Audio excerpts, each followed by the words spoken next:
Welcome. Today I have another compilation of 3 separate true crime stories. Please comment down below where you live and what time it is currently. Let's get to it. She was 19 years old, a Gates Millennium Scholar, and dreaming of becoming a doctor. By morning, she was gone, her body discovered wrapped in a blanket with a chilling note left beside her. Who killed Faith Hedgepath? And why would someone destroy such a promising future in such a brutal way? Tonight, we'll break down her final hours and the evidence that still leaves questions nearly a decade later. What makes the loss of a life even more shocking is when it interrupts a path destined for greatness. Faith Danielle Hedgepath stood at a point in her life where possibilities stretched wide open in every direction. She was a junior at the University of North Carolina at Chapel Hill, already recognized as a high-achieving student and chosen as a Gates Millennium Scholar. That honor alone placed her in a select group of students across the nation who were promised not only financial support for college, but also validation of their dedication and ability. For Faith, this was confirmation that every late night spent studying, every hour devoted to her education, was moving her closer to the future she dreamed of. Her roots went beyond the campus. Faith belonged to the Haliwa-Saponi tribe, a tight-knit Native American community in North Carolina. Within this community, Faith was more than just another college student. She was a young woman who symbolized opportunity and resilience, showing younger children that success outside their hometown was possible without letting go of identity or tradition. Her achievements were not hers alone. They represented progress for her family and her people. In that sense, her future career, whether in classrooms teaching or in hospitals treating children, carried the weight of representation. She was growing not only for herself, but for those who looked at her as a sign of what could be. Her ambitions reflected that sense of responsibility. Friends recalled that she had narrowed her biggest goals to 2 paths: medicine or education. She felt drawn to pediatrics because she wanted to give care and compassion directly to the youngest patients. At the same time, teaching called to her because it meant guiding the next generation, much like how others had guided her. In either role, the constant theme was service. She wanted to help, she wanted to lead, and she wanted to improve lives through knowledge and compassion. The fact that she was considering such demanding careers shows the kind of effort and determination she carried into her daily life. On campus, Faith stood out not only as a scholar, but as an active participant in cultural and social life. She joined Native American student organizations, lending her voice and presence to efforts that preserved heritage and educated peers about traditions most of them had never encountered before. She attended events, volunteered, and made it clear that success in college did not require leaving behind her heritage. Instead, she blended her identity with her education, shaping a balance that made her unique. Her presence enriched her groups, giving them visibility on a campus where minority voices could sometimes feel overlooked. Her professors and classmates saw more than a young woman passing through assigned readings and required credits. They saw someone animated by interest, someone who asked questions and wanted to connect material to real life. In conversations, she was approachable. In study groups, she was reliable. And in friendships, she was known as supportive. Many who met her noticed her determination, but also her ease, the way she seemed to understand the importance of striving while never losing her kindness or humor. She built friendships across majors and backgrounds, a trait that reflected her personality, but also framed her as someone who could flourish in any environment. Back home, her family spoke of her with pride. As one of the first in her generation to reach so far in higher education, Faith gave them hope that hard work could lead to real transformation. Her family relied on her, not financially, but emotionally. She was a reminder that the family's sacrifices, values, and encouragement were paying off. Her story was not isolated. It tied into her upbringing, her tribe, and her neighborhood where children could point to her as someone they wanted to follow. In that context, Faith did not just carry her own dreams to Chapel Hill with her, she carried the dreams of many others who believed in her. This is what made the contrast so hard for people to accept when news of her death spread. On one side was a young woman whose resume showed nothing but growth and whose character promised stability.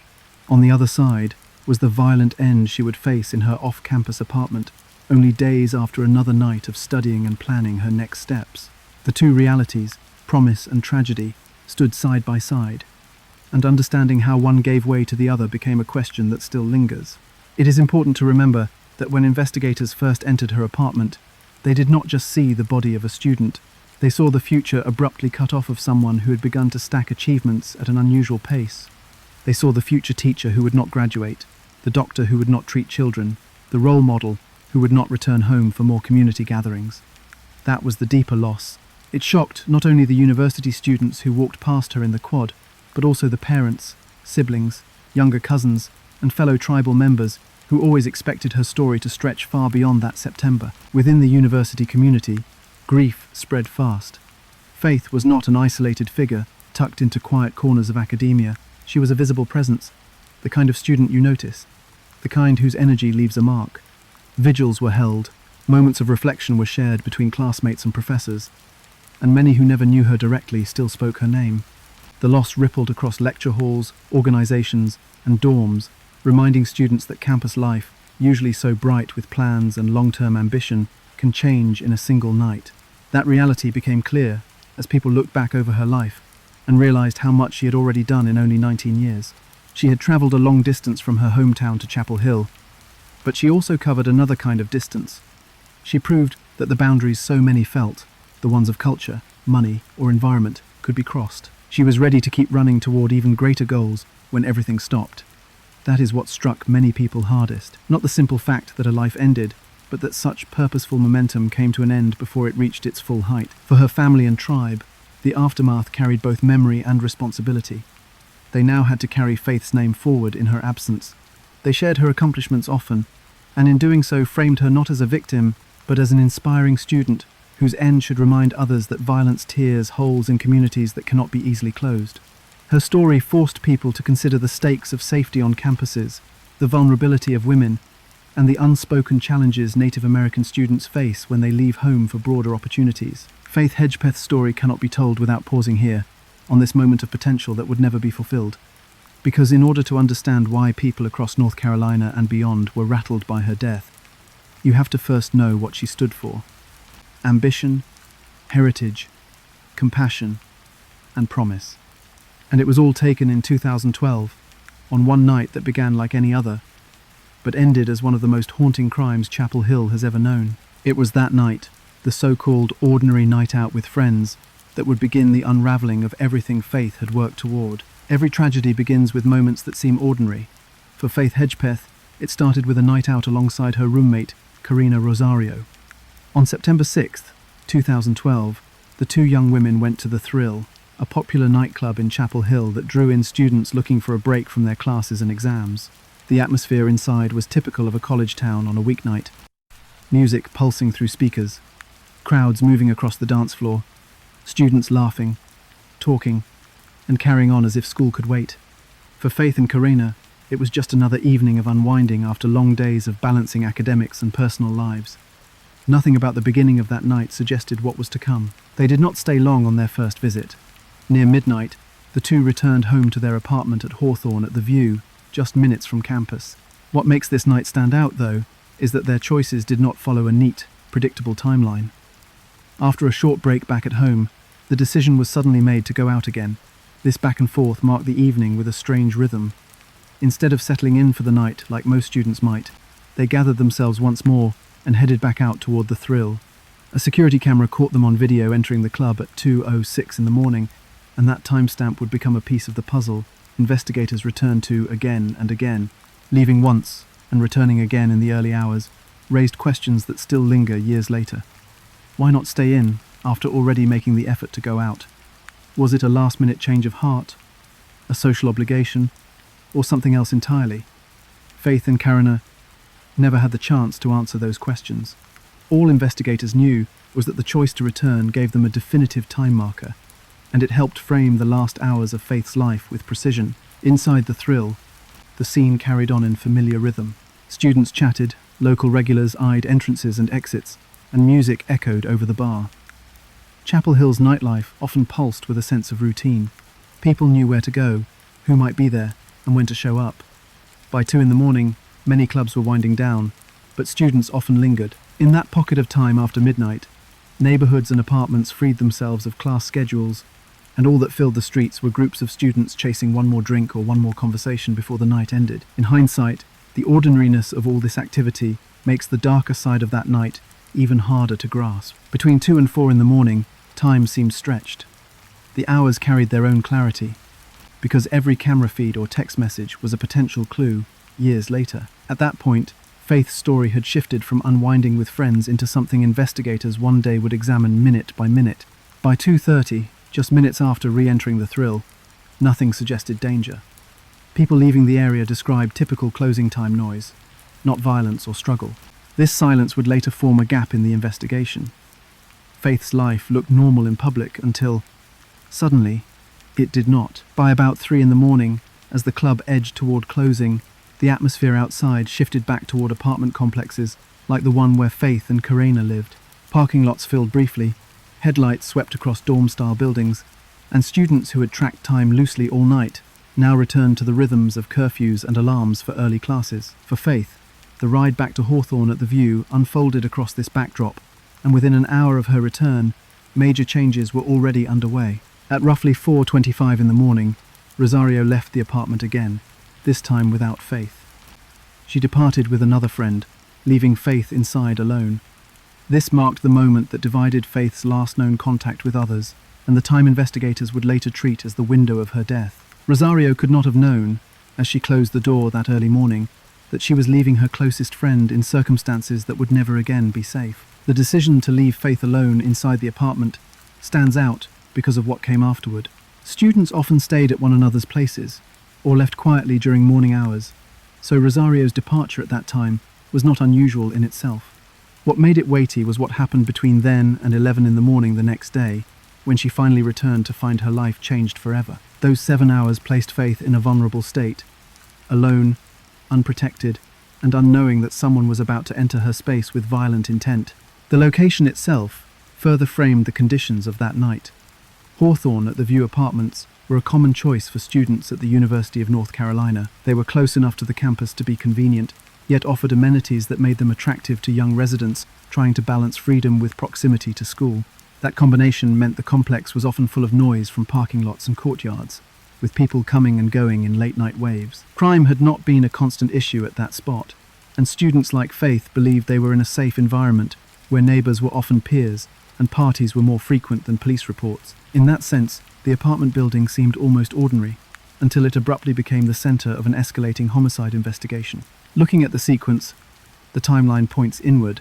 Club at 2:06 in the morning, home a few hours later, Rosario's departure at 4:25, and silence from that moment until mid-morning. Those final night hours, when broken down, narrow the field yet create mystery at the same time. Who saw Faith last inside the thrill? Who knew they had returned home around the same time? And most importantly, who slipped through the quiet morning hours to commit an act of violence inside? As investigators reconstructed the night, the unusual decision to leave, return, and stay up into the early hours became both a gift and a complication for the timeline. On one hand, those timestamps offered markers that straightened the story into a clear line. On the other hand, they created gaps where motive and opportunity remained unclear. What reason would two students have for such movement across those hours? And how did those changes in plan intersect with the movements of the person who would eventually take Faith's life? By the time Rosario finally came back the next day, the details of that ordinary night out stood frozen in an irreversible sequence. The last sighting of Faith outside her apartment occurred just after leaving the nightclub, and the last person to see her alive had walked out the door around 4:25 in the morning. That left investigators with a haunting truth. The promising student who had hours before been alive, talking, and laughing with friends, was now alone in her apartment, with questions stretching out longer than answers. This decision to stay behind set the stage for everything that followed. It cut off Faith's connection to the outside world and placed her in the fatal silence of early morning. For the police who would unravel this crime, that timing, the gap between 4:25 in the morning and the moment her body was discovered, became the first great mystery. What Karina Rosario returned to find the next morning would never leave her. On the late morning of September 7th, 2012, she walked back into the apartment at Hawthorne at the View with her friend Marisol Rangel. For anyone else, it may have seemed like a quiet, ordinary Friday.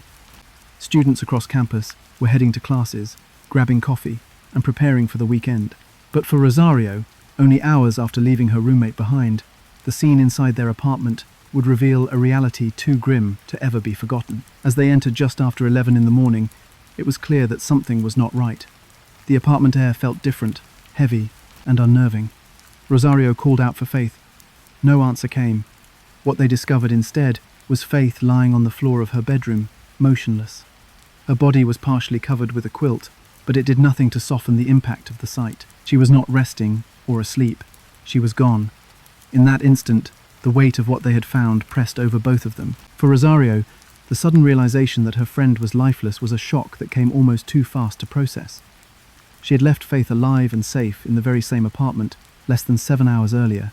To return now and find her, wrapped in a blanket across the bedroom floor, shattered any sense of order. It was clear that something violent had happened, even before the police had been called in. The quilt covering Faith felt less like a mark of care, and more like the aftermath of a desperate act meant to conceal her body, if only partially. Amid their fear and disbelief, they noticed the signs of trauma that could not be ignored. Faith bore visible injuries to her head, evidence consistent with blunt force trauma. These marks told investigators later that her death had not been accidental or natural in any way. It was violence. It was intentional. For the two young women inside the apartment that morning, the images must have replayed again and again. The sudden shift from thinking their friend might still be asleep or unresponsive to recognizing, beyond question, that she had been attacked. The 911 call that followed captured that very confusion. Rosario's voice carried panic and disbelief as she tried to describe to the dispatcher what she and her friend had just seen. The dispatcher instructed her to check for vital signs, but at that point, the reality of Faith's injuries made the outcome unavoidable. This was no medical emergency waiting for help. This was a homicide waiting for law enforcement to investigate. That moment sealed the change of the apartment into something very different. What hours earlier was a student's safe space had become the site of a major crime scene. For investigators entering the apartment, the signs of foul play were undeniable. They found Faith partially nude, with clues suggesting there had been a possible sexual abuse. They noted the blunt force injuries marking her body. These details changed everything. A welfare check had become a homicide within minutes of the first officers arriving. The carpeted bedroom floor, the quilt meant to provide comfort, all of it was now under scrutiny. Every object in that room suddenly mattered. Every item could either help or hinder the path toward knowing who was responsible.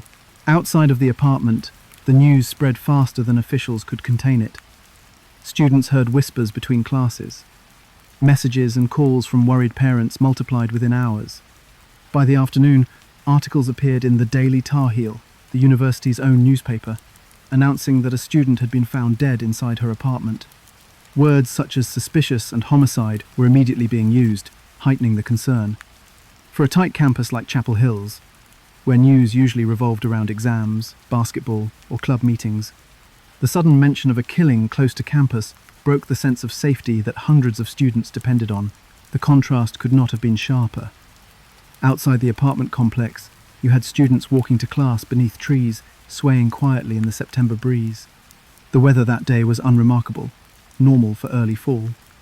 Yet, behind one set of doors, chaos and horror unfolded, leaving investigators trying to track every detail. That clash between an ordinary campus morning and the brutal reality inside Hawthorne at the View struck people deeply. Students realized instantly that their normal routines could run parallel to something darker without them even knowing. For many, the timeline quickly replayed. Faith had been alive when Karena left at 4:25 in the morning. She was likely dead by the time she returned at 11 in the morning. That 7-hour space of silence would frame much of the investigation. To the public, that fact made her case even harder to accept. It felt sudden, as though violence had slipped in during one sliver of time, when roommates and friends were most vulnerable, when trust in the stillness of college housing kept doors mostly shut and concerns relatively low. Within hours, the Chapel Hill Police Department locked down the apartment and secured evidence.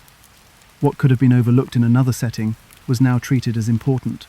Strands of hair, discarded items, fibers from the quilt, and any sign of foreign DNA all became starting points for what investigators knew could be a long process. They documented the position of her body, the layers of the quilt, and any irregularities across the room. Blunt force injuries suggested a struggle, but they needed to confirm whether weapons or objects in close reach had been used to cause them. The news jolted Faith's friends and professors. By the end of the day, conversations everywhere carried her name. Some talked about seeing her at clubs just hours before. Others recalled her upcoming assignments and her plans for the semester. The sharp difference between those images and the reality of her body lying wrapped in that quilt forced everyone to confront the brutality of her end. The university gathered details almost as fast as the police did. so they could prepare how to manage a grieving student body while cooperating with the investigation. The impact spread outward as well. In her hometown, news quickly travelled. For her family and members of the Haliwa Saponi tribe, the first reports did not arrive with clear explanations. They only knew she had been found and that police already suspected violence. The hardest part for them was not knowing why or who, only that their daughter and role model had been robbed of her promise.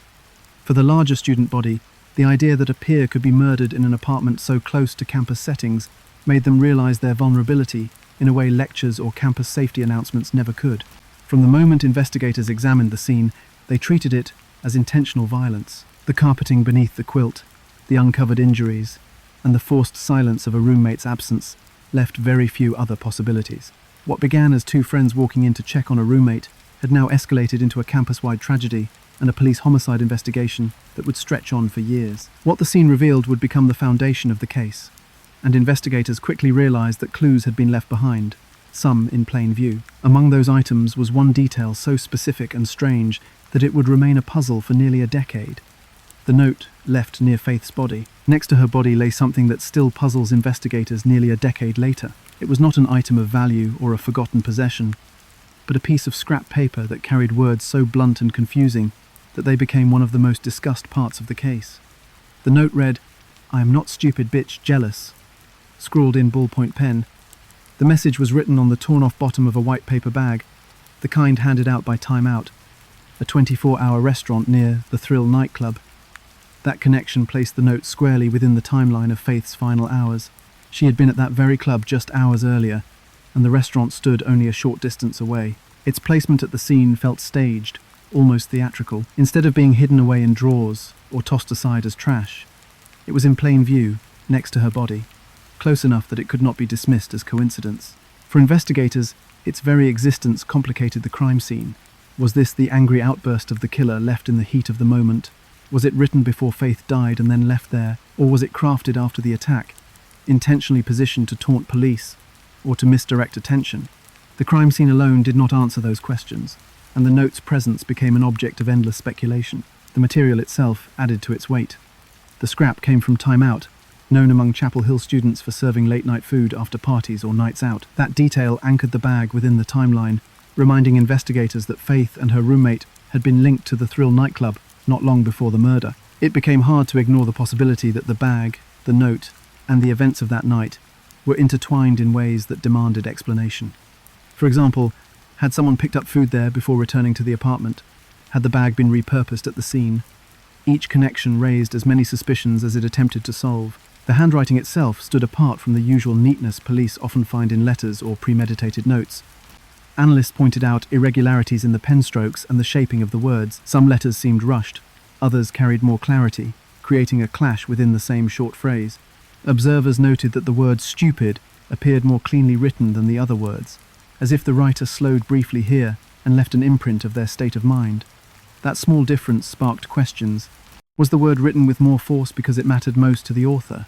Was it written by a different person altogether? These were logical points that carried real weight in the progression of the investigation.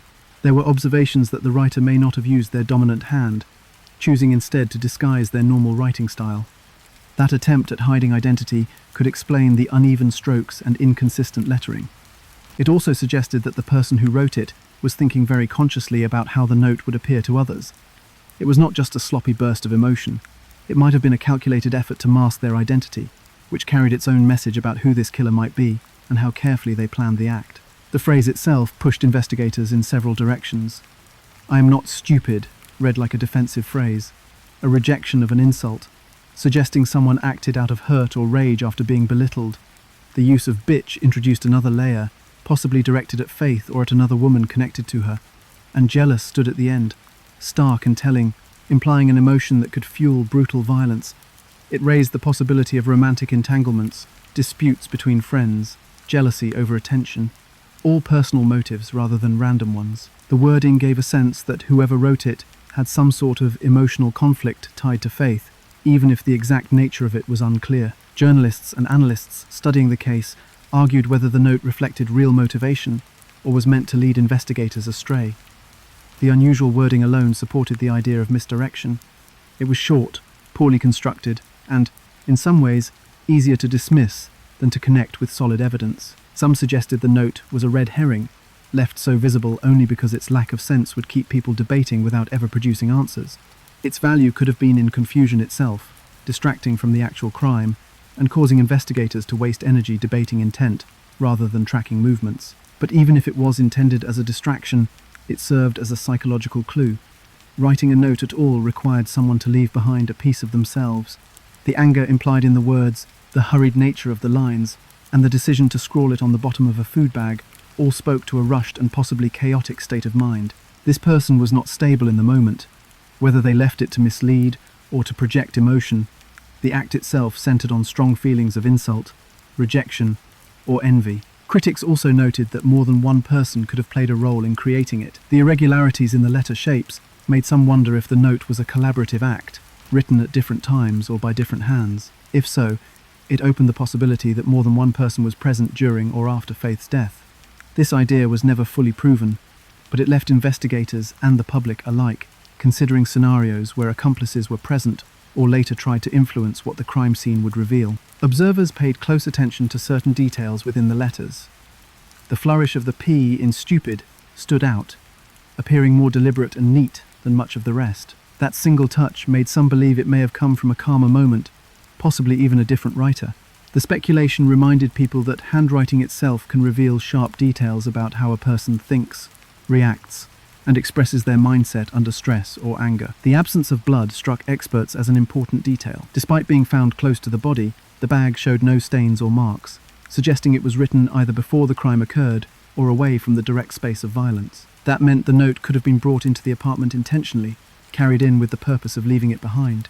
If true, the action crossed from emotional outburst into premeditation, showing that someone had chosen not only to kill Faith, but to mark that scene with words. Because the murder already spoke to rage through the physical violence, the note amplified the emotional tone of the crime. It painted the killer not only as violent, but as agitated and desperate to be understood in some way. If jealousy played a role, the person wanted it recorded. If insult motivated them, they wanted it known. If they were trying to disguise their true identity, they wanted that confusion to remain. No matter which outcome was true, the message itself echoed through the investigation just as loudly as the physical evidence did. This single piece of paper, with its jagged words and confounding purpose, has been held up again and again across years of debate. It blurred the line between anger and misdirection, between personal motive and calculated trick. As time passed, the note became an almost symbolic object for the case, embodying its lack of clear answers while holding on to truths investigators still could not unlock. For followers of the case, it remains one of those details that cannot be overlooked but also cannot be fully explained. And while the note dominated discussion, it was not the only piece of evidence left behind. Beyond its short words and torn paper surface, investigators had physical evidence pointing more directly toward the identity of Faith's killer. When science speaks, it often says what people cannot. Inside Faith Hedgepath's apartment, it was the physical evidence that gave investigators their first concrete picture of what happened. Forensic teams gathered objects, fluids, and traces left behind, each one pointing toward the violence that unfolded and the struggle that had taken place in those dark hours. Unlike the cryptic note, which confused from the start, the scientific evidence spoke in a louder and clearer voice, even if it did not immediately reveal the full truth. The autopsy confirmed that Faith died from blunt force trauma to the head.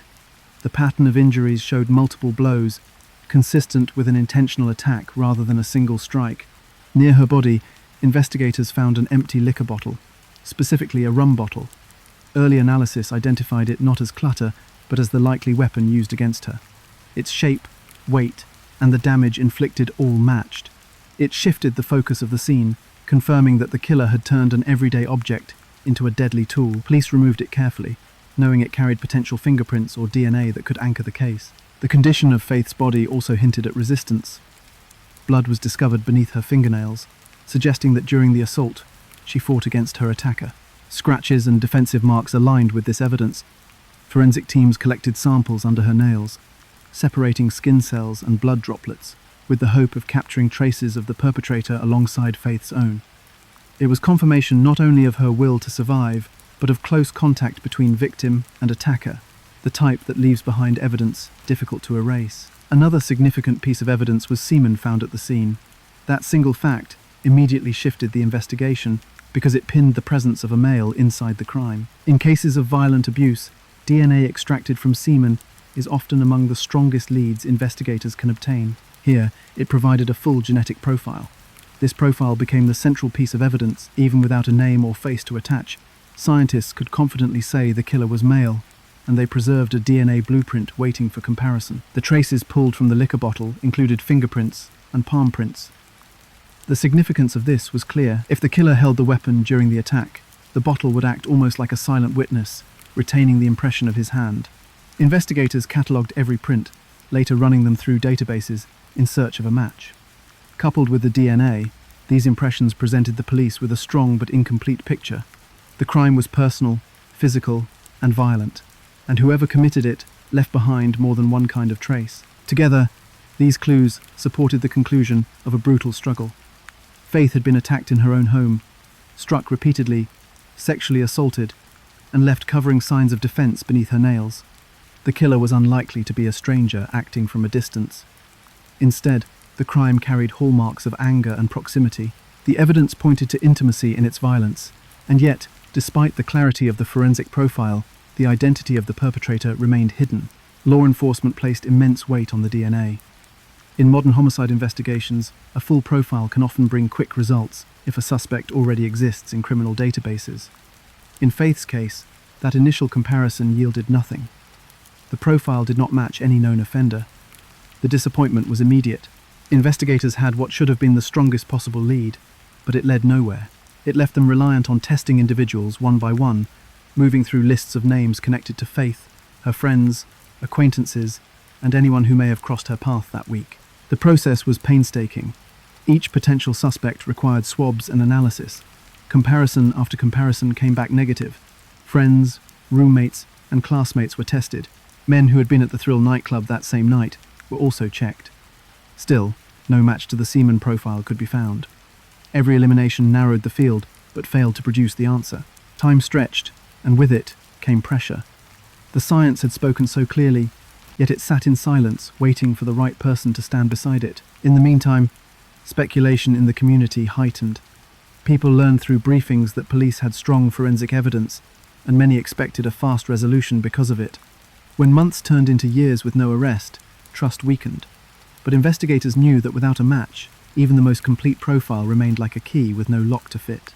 To charge someone, evidence had to link directly, not only circumstantially, to the scene.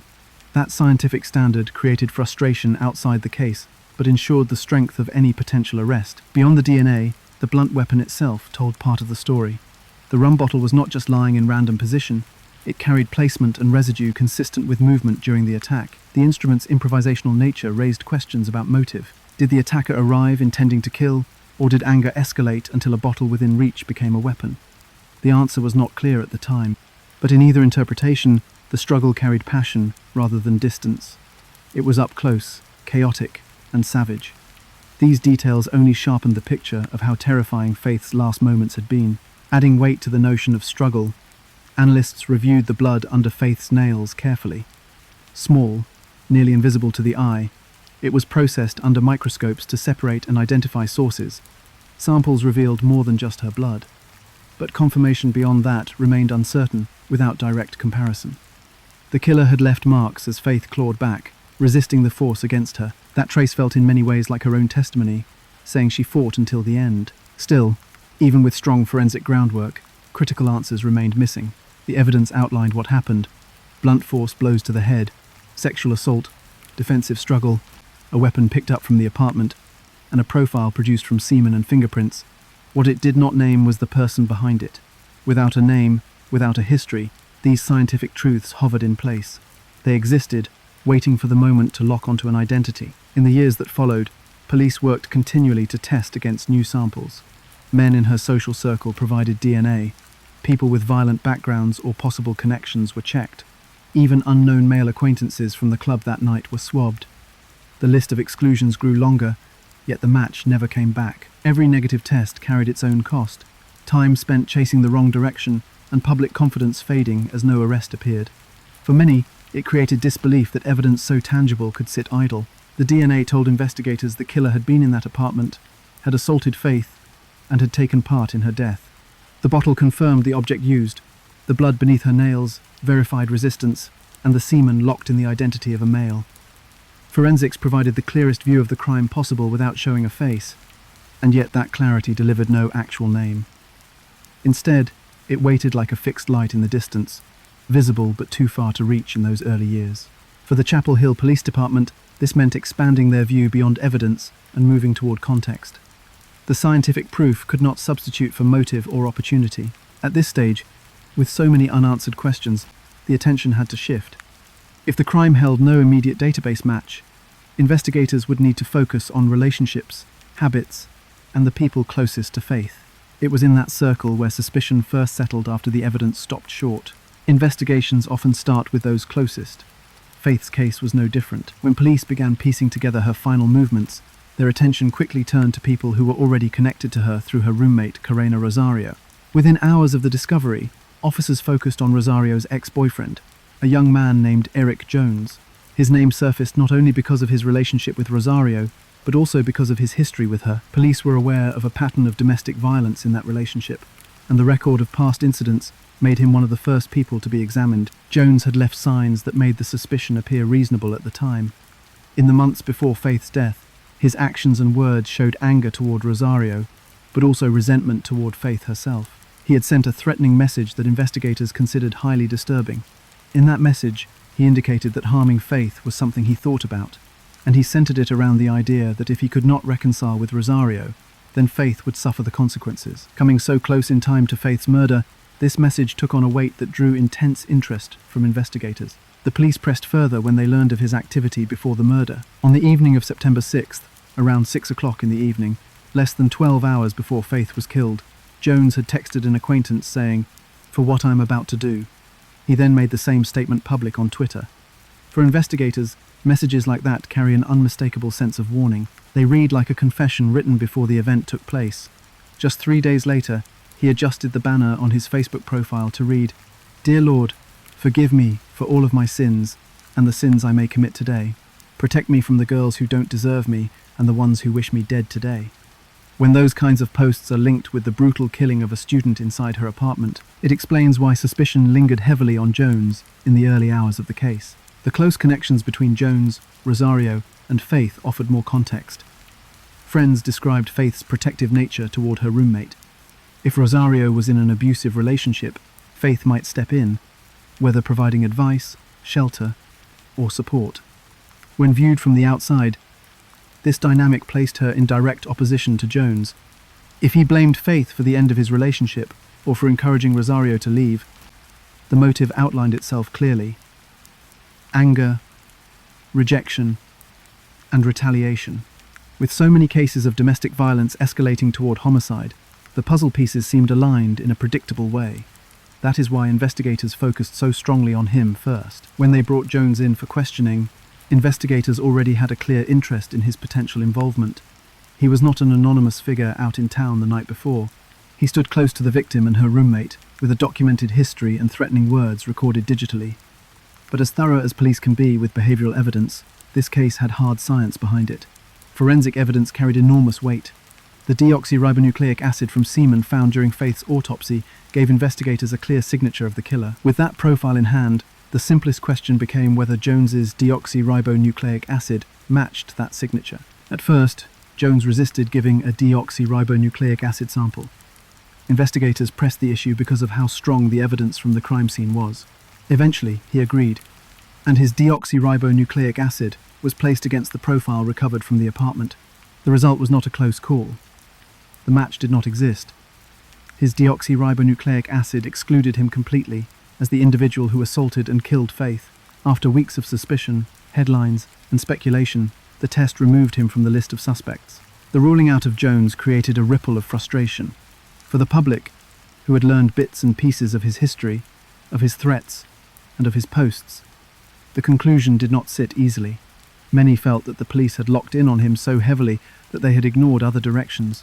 Critics saw this as a sign of missteps. How could someone with words like, "For what I am about to do," walk away clear of suspicion only because of what the deoxyribonucleic acid results showed? Were police wrong to focus so much energy there, or was this simply a necessary step to eliminate the most logical suspect? The answer lay somewhere in between. Eliminating Jones proved the strength of forensic work, showing that deoxyribonucleic acid had the final word in deciding his role. But to the public in Chapel Hill, the sudden dead end created mistrust. Faith's murder had already broken the sense of safety in the college town. Now, to see someone so obviously tied to her case, cleared while no other answers came forward, only deepened the unease. Rumours spread, speculating that police had missed something, or worse, that the truth was being hidden. It was not just Jones who was eliminated in this way. Police gathered deoxyribonucleic acid samples from a number of other men who had been at the Thrill nightclub the same night as Faith and Rosario. Each sample was compared against the profile built from the crime scene.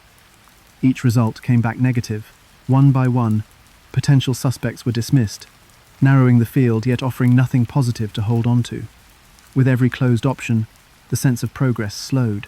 Within the community, conversations about the investigation changed tone. At first, people expected answers quickly because of the forensic evidence. After Jones was cleared, patience started to fade. Students spoke about how the killing had left them nervous in their own apartments. Parents complained about safety for their children in Chapel Hill. Online discussions turned accusatory, speculating about cover-ups, favoritism, and incompetence. Without official answers, suspicion filled the void. For the police, the challenge was balancing their duty to follow strong leads with the reality of public perception. Focusing on Jones seemed responsible, even obvious, given his violent history with Rosario and his disturbing words about Faith. Yet when science proved him innocent, months of work closed without resolution. In true crime investigations, this pattern is not rare, but to those who lived near Faith, the outcome felt like stalling. By the end of the first season of investigation, what had looked like the clearest path forward was gone. Investigators now faced a reality where the person responsible was not who they expected. With Jones dismissed and several others excluded as well, the search widened.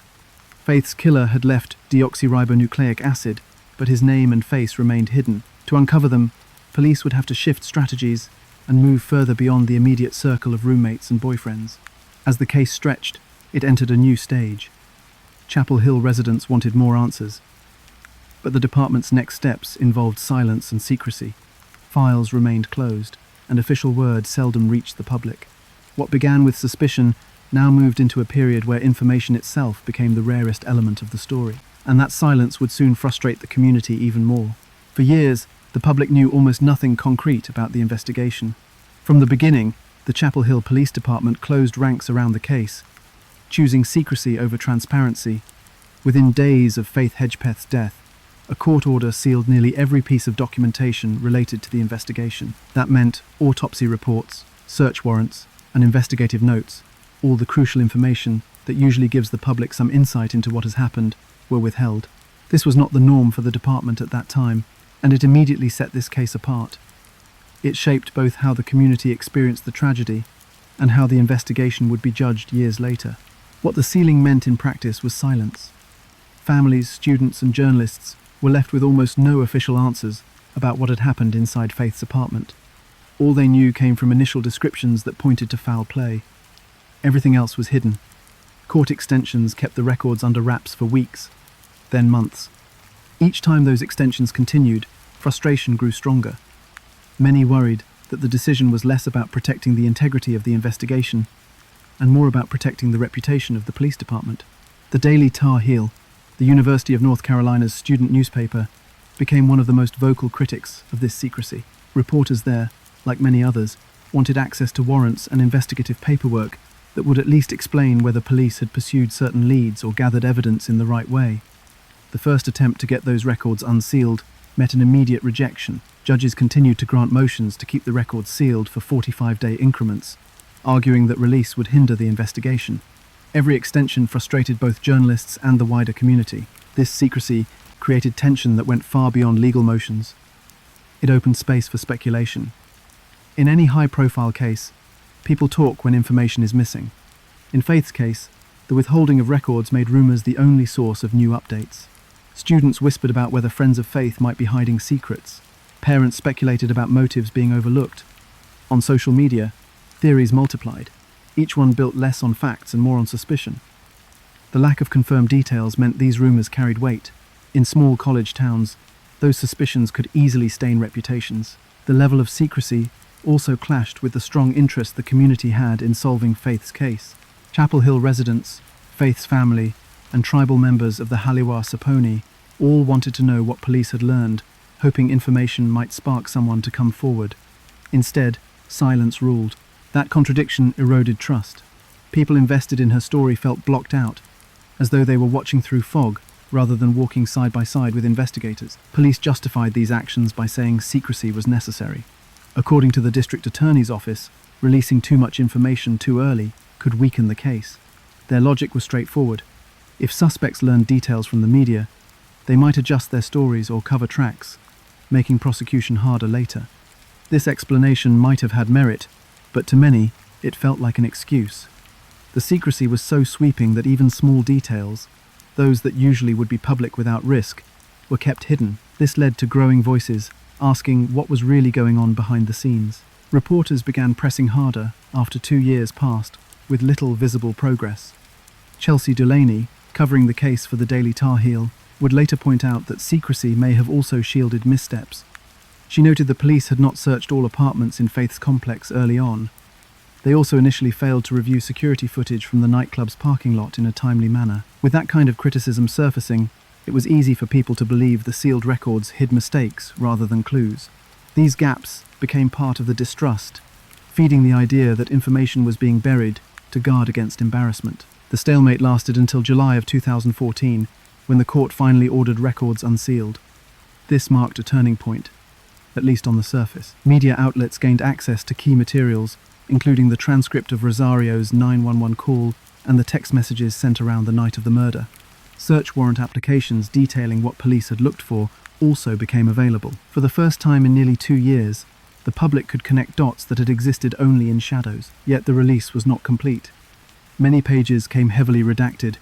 Critical details about suspects, investigative directions, and direct evidence were blacked out. What emerged was enough to confirm pieces of the timeline, but still felt incomplete. It left journalists reporting fragments rather than a whole picture.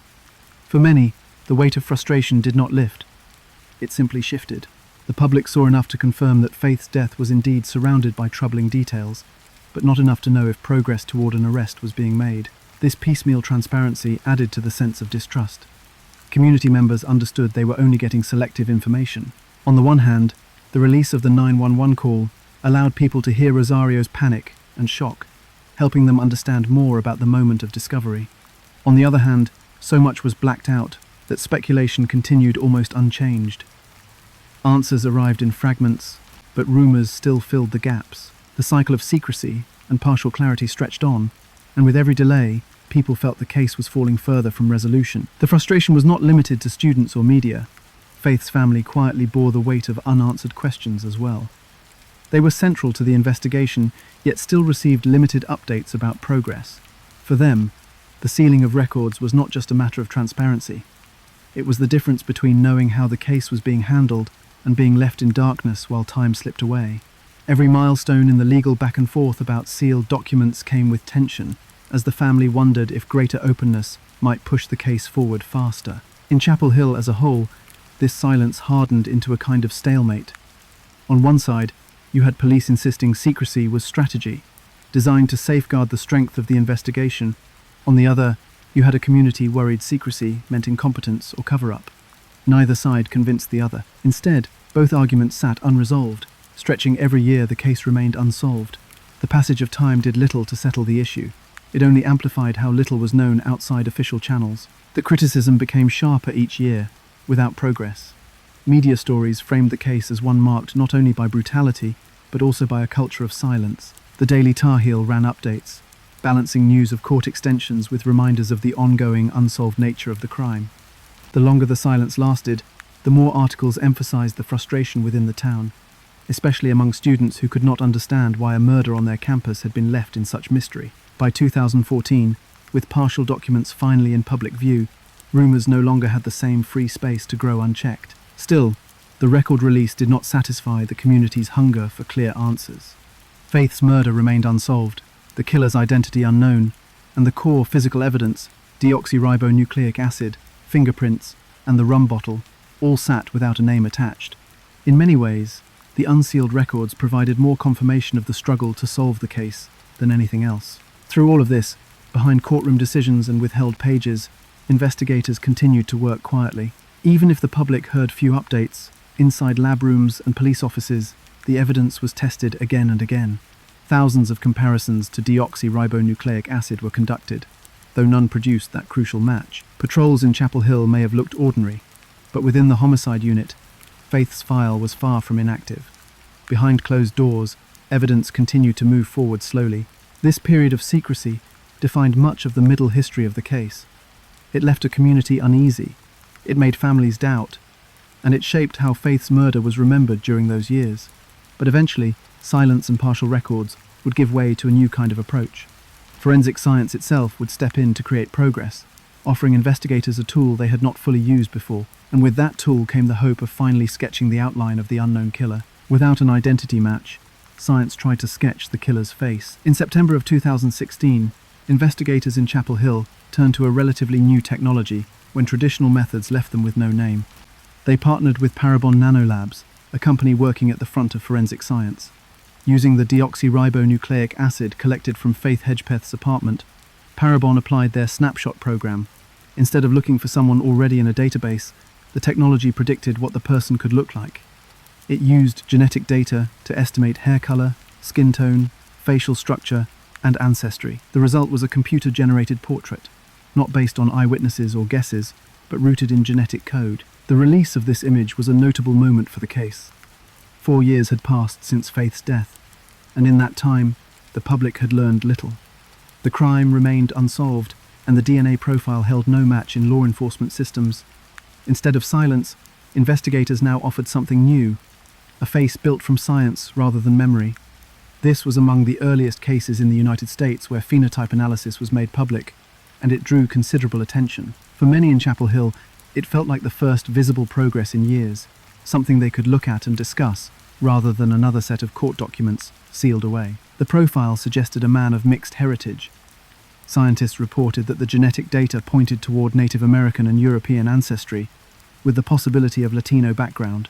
Specific hints leaned toward roots in Mexico, Colombia, or Iberian regions, alongside some South American and African genetic contributions. These findings marked a shift from vagueness into clearer territory. For the first time, people had an idea of what kind of person investigators might be searching for. The snapshot program also predicted, with a high degree of confidence, that the suspect had olive-toned skin and black hair. It could not tell investigators height, weight, or age, but it offered physical traits that people in the community could visualize. This picture raised eyebrows in Chapel Hill and beyond. The suggestion of Native American ancestry created waves within Faith's own tribal community. Some asked if this meant the killer was connected to her by heritage, while others wondered if it was coincidence. Because Faith herself was a member of the Haliwa Saponi tribe, the overlap carried symbolic weight, even if it did not provide direct evidence. Questions about whether the killer might have met her in cultural circles or within college organizations came quickly, but police did not have answers. All they could confirm was that the DNA pointed toward a man with mixed background, and he remained unidentified. The public saw the image on local news outlets and national programs like ABC's 2020. Stories introduced viewers to snapshot technology while displaying the portrait side by side with information about the murder. This new approach made people hopeful that recognition might spark leads. If someone saw the image and recognized features, maybe that tip would break the case open. The Chapel Hill Police Department encouraged this line of thought, hoping an image tied to science rather than rumor might inspire someone who had been hesitant to come forward. For forensic science, this was also a turning point. Traditional DNA testing could rule people in or out, but without a match, it stopped short. Now, scientists offered the possibility of moving forward, even when no one's DNA was in the system. As Parabon's president explained at the time, the program could predict eye color, hair color, skin color, freckling, face morphology, and ancestry. This made it sound less like an imaginative sketch and more like a genetic report translated into an image. In practical terms, it had boundaries, but compared to silence, it meant progress. The portrait itself displayed a young man with darker hair, medium skin, and strong facial features. Because the software could create more than one variation, images of him aged slightly or adjusted for minor differences were also shared. Viewers now had a sense that the killer was not some faceless figure hiding in shadows. He had specific traits, and he could live nearby or even attend the same campus. For students still at the University of North Carolina in 2016, this created unease. The face looked like someone they might recognize in a lecture hall or along Franklin Street. The ordinary features erased any comfort of believing the killer was far away. Still, the breakthrough did not come. Leads created by the portrait proved difficult to confirm. Though the image circulated widely and people submitted tips, none linked directly to an identifiable suspect. Instead of closure, the picture served more as a placeholder. It reassured the community that science was advancing and the case remained active, but it did not move the investigation into an arrest. This was the tension of phenotype analysis. Powerful in appearance, yet less powerful when it came to tangible results. For Faith's case, this meant another cycle of waiting. Families and reporters had something new to reference, and investigators could confirm they had not given up. But in practical terms, 2016's DNA portrait did not produce the suspect's name. In a case already marked by years of secrecy, this kept the community in limbo. People wondered if the image was more symbolic than useful, a way to keep attention rather than close in on a suspect. At the same time, many recognized it as part of a larger trend. Across the country, law enforcement was beginning to rely on technology in fresh ways, as genetic tools outpaced traditional investigation methods. For those watching closely, the release of Snapshot created both hope and frustration. On one hand, it meant the killer's identity was not buried forever. The DNA gave definition to someone who had tried to remain hidden.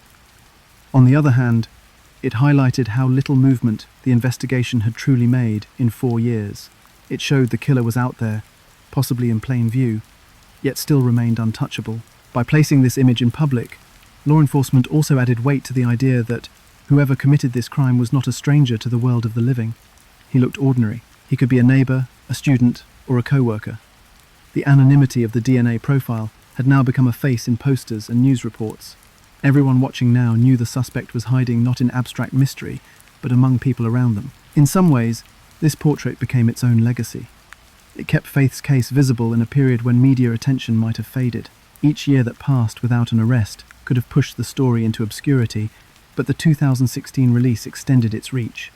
It reminded people of the brutality of the crime, while grounding the discussion in a wider conversation about what science could offer. Even if it did not bring an arrest, it brought Faith's story back to the center of discussion, keeping pressure on investigators. The case stood at a strange crossroads. Phenotype analysis had created a face, predicted ancestry, and narrowed traits with more than 80% certainty. Yet the same unsolved gaps remained. Who, why, and how? The technology underlined a paradox. Forensic detail can sharpen the image of a killer, but still not lead to his door. Still, the snapshot portrait underscored something powerful. The killer's identity was not an unknowable mystery. It was there in his DNA, written in the pigments of skin tone and hair, mapped in ancestry, traced through continents. He was hiding in plain sight, and science had pulled a cover back just far enough for everyone to see what sort of man he was. But even with a face staring back at them, investigators had no name to attach to it. The years stretched on, and the case lived between science and silence. It would take nearly a decade before the portrait and the DNA profile finally ended their wait and were matched to a real man. Almost 9 years later, DNA finally had a name. In September of 2021, the Chapel Hill Police Department stood before their community and announced they had arrested Miguel Salguero Olivares, a 28-year-old from Durham, for the murder of Faith Hedgepath. For many, the news arrived with a sudden finality. The case that had hovered in speculation for nearly a decade now had a person attached to it. The announcement was not just a headline. It represented the first tangible step toward justice in one of the most haunting homicide investigations Chapel Hill had ever faced. Salguero Olivares had not been on earlier suspect lists. For years, investigators looked at people close to Faith, studying friends, roommates, and ex-boyfriends with microscopic attention. Yet this man's name was not there. He was not tied directly to her immediate circle, and so his eventual arrest came as a shock. The revelation raised questions about where attention had been placed in those early stages, and whether the investigation had been circling in the wrong areas for far too long. For many, it underlined how surprising leads often emerge not from theories but from patient scientific work. The match came through DNA. When crime scene analysts pulled semen evidence from Faith's body in 2012, they had created a complete profile of her killer. For 9 years that blueprint waited, unmatched. The break arrived only because Salguero Olivares had a run-in with law enforcement in 2021, when he was arrested on a charge of driving while intoxicated in Wake County. That routine stop provided investigators with his DNA sample. Once logged and uploaded to state databases, it connected straight back to the crime scene in Chapel Hill. The link was undeniable, a reminder of how even minor offences can open doors to solving major cold cases. Salguero Olivares' connection went beyond DNA alone. A palm print on the empty rum bottle, which had been used as a weapon against Faith, also matched his. This made the evidence more solid. One could argue DNA alone might have raised doubts about contamination or error, though these are rarely sustained in court.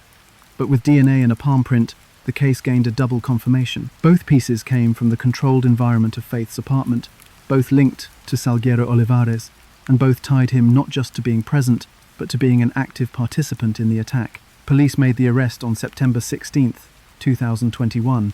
In public statements, Chapel Hill Police Chief Chris Blue acknowledged the weight of the moment. He noted that even with the arrest, the full story would take time to unfold, asking the community to be patient.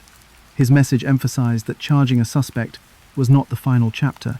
Investigators still needed to understand how Salguero Olivares came to be at Faith's apartment, what motivated him to act with such violence, and whether any prior connection existed between them. This was not yet a case neatly tied up, only a step toward piecing together the missing details.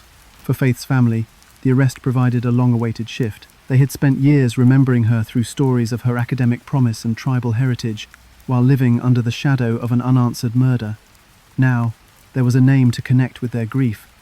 In private and public ways, her family expressed both relief and sorrow that closure could begin, but that such closure still could not return what had been taken. This breakthrough also reshaped the way the wider community remembered the investigation. For nearly a decade, discussions had focused on people in Faith's immediate circle. Attention centered on her roommates' relationships, on ex-boyfriends, on friends from the nightclub, and on men she may have interacted with casually. Analysts and students built theories from dynamics of jealousy, rivalry, or hidden tensions within that circle. The arrest of Salguero Olivares disrupted that entire framework. He did not come from that core group. In fact, public records showed little to no direct link between him and Faith. This made the case appear even more perplexing. The background of Salguero Olivares mattered in this regard. At the time of his arrest, he was in his late 20s, living in Durham. He had prior run-ins with the law that were not connected to violent crime, but instead involved traffic-related offences. There was nothing in his record that suggested he would commit a murder of this magnitude. To those following the case, this painted a confusing picture. If he was not closely tied to Faith, and if his known history signaled only minor legal issues, then why was he in her apartment that night, in 2012? Those questions created the tension felt after his arrest. Relief came from knowing a suspect was identified and charged, yet relief quickly gave way to curiosity and unease. What had driven him to that apartment? Was this a random act? Or did Faith know him, even distantly, in a way investigators had not documented? Police had not answered those questions in 2021. Instead, they stressed that the arrest was a major step forward, while reminding the public that true understanding of the crime would take much more time. For Chapel Hill, seeing his name announced also pushed the community to reflect on the role of forensic science. The case had always carried a tight puzzle of forensics: semen DNA, blood traces under nails, and a weapon marked with prints. Still, for 9 years, science had provided clarity without closure. It was the later connection, brought about by an unrelated driving while intoxicated arrest, that finally unlocked the name. This sequence demonstrated both the strength and limitation of modern investigation. Science had waited with answers ready, but could only act when another piece moved into place. From speculation to concrete evidence, the shift was dramatic. Before the arrest, the killer was a theory, a faceless figure, people debated in whispers across campus halls and social media threads. After the arrest, he became a real man, with an address, an age, and a photograph released to news outlets. This new stage of the case marked the moment when fear of the unknown became focused anger towards someone identifiable. It helped families breathe with some relief. The crime was no longer entirely hidden by mystery, but this clarity also highlighted what remained unknown. There was still no clear motive, no map of how Faith and Salguero Olivares crossed paths, and no explanation of why she became his target. Investigators encouraged patience, because uncovering those answers meant moving slowly through evidence, witness accounts, and reinterpreting theories that had long been in play. For both the community and her family, this was difficult. A man was now in custody, but the haunting questions of why her life ended that way refused to disappear. His arrest further contradicted earlier assumptions that domestic conflict fueled the murder.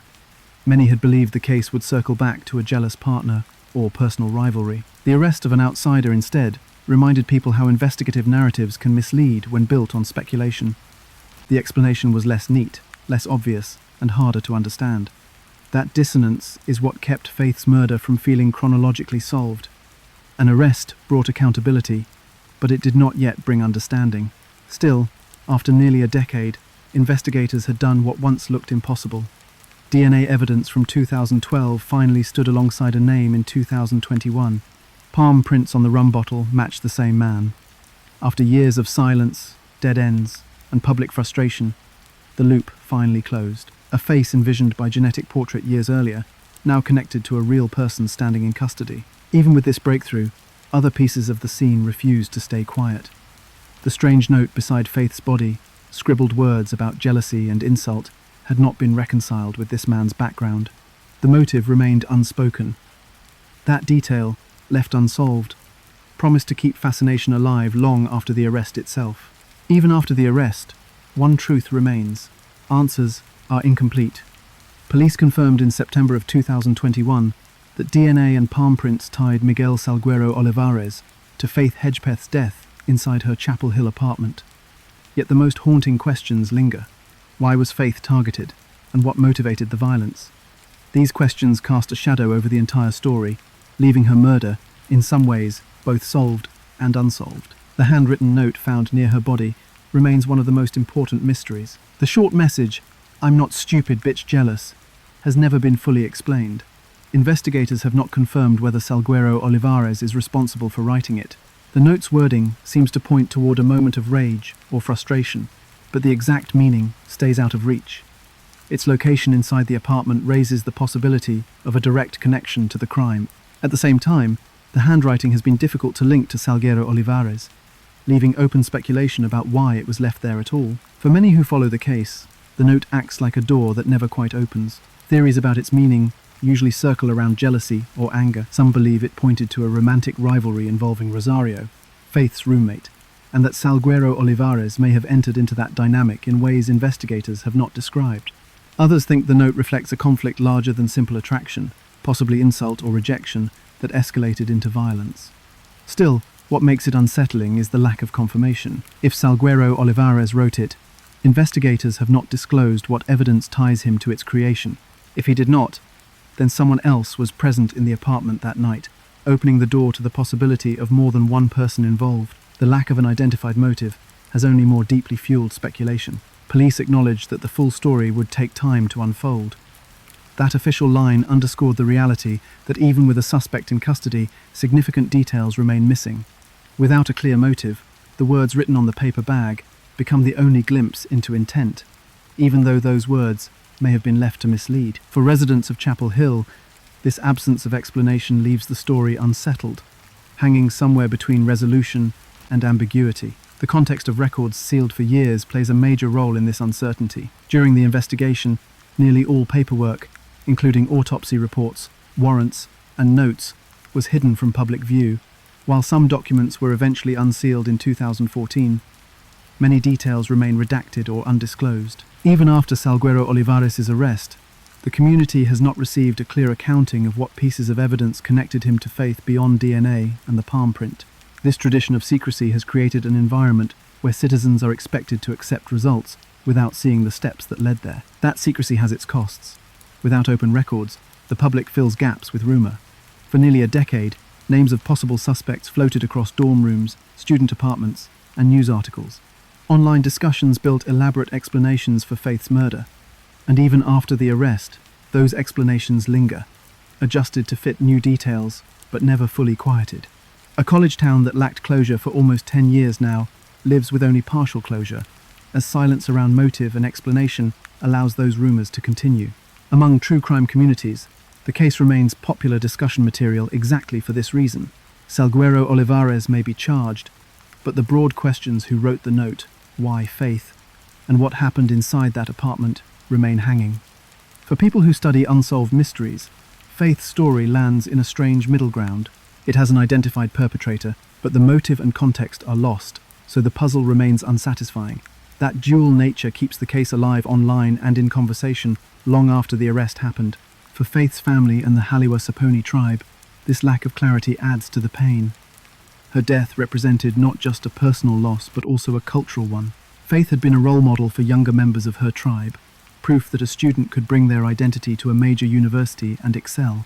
Losing her to violence struck beyond her family, impacting a larger group who had looked to her for inspiration. When Native American students leave their communities for higher education, they often walk a path of isolation and vulnerability. Faith carried the hopes of her tribe, and her murder reminds people of the risks placed upon Native women in wider society. The broader issue of violence against Native American women frames the case with additional weight. Statistics show they face high risks for sexual violence, homicide, and disappearance compared to other groups. Faith's death lands within that disturbing pattern. Unlike many, her case received widespread attention because of her university status and the troubling crime scene. But viewed in context, she is one of many whose lives ended violently in ways that are often left without closure. Though investigators may now have a suspect, the lack of a clear motive mirrors the wider silence around crimes against Native women. This adds to why questions about Faith's case will not go away. They touch on both the specific details of her final hours and the systemic issues surrounding how vulnerable groups experience violence. The note that reads of jealousy, the missing explanation for why she was murdered, and the sealed records that obscure still more details, all combine into an outcome that offers accountability but not understanding. For her community, that gap feels as heavy as the crime itself. What makes the story even harder to sit with is the balance between certainty and uncertainty. DNA gives certainty. A palm print on the bottle gives certainty. A suspect under arrest gives certainty. But motive is always the element that explains why the violence mattered to him, why Faith was chosen, and what emotion drove the blows. Without that, the crime feels unfinished inside the story of justice, existing half in solved territory and half in unsolved memory. For students at UNC and for families across North Carolina, Faith's murder continues to act as a reminder of potential lost. She had been preparing for careers in teaching or medicine, building not just her own goals, but also serving as a source of pride for her tribe. To see her life taken without explanation leaves people with more questions than answers. Even the arrest cannot erase the silence that surrounds why her name became attached to this crime at all. Her story remains defined by paradox. The crime scene offered overwhelming evidence, yet the suspect escaped notice for 9 years. Science gave certainty in his identification, but no clarity about motivation. Community members feel they witnessed a case that is technically solved, but still mysterious. In effect, her murder illustrates how justice can be achieved in one sense and still feel incomplete in another. Faith Hedgepath's name endures not only in the file of a completed investigation, but also as part of a larger conversation. She has become a reminder of how violence against Native women intersects with academic spaces, and how secrecy in investigations can fracture trust. More importantly, her death stands as a haunting example of potential erased and questions left unresolved. And with that, the focus begins to turn from the crime itself to the meaning of her legacy.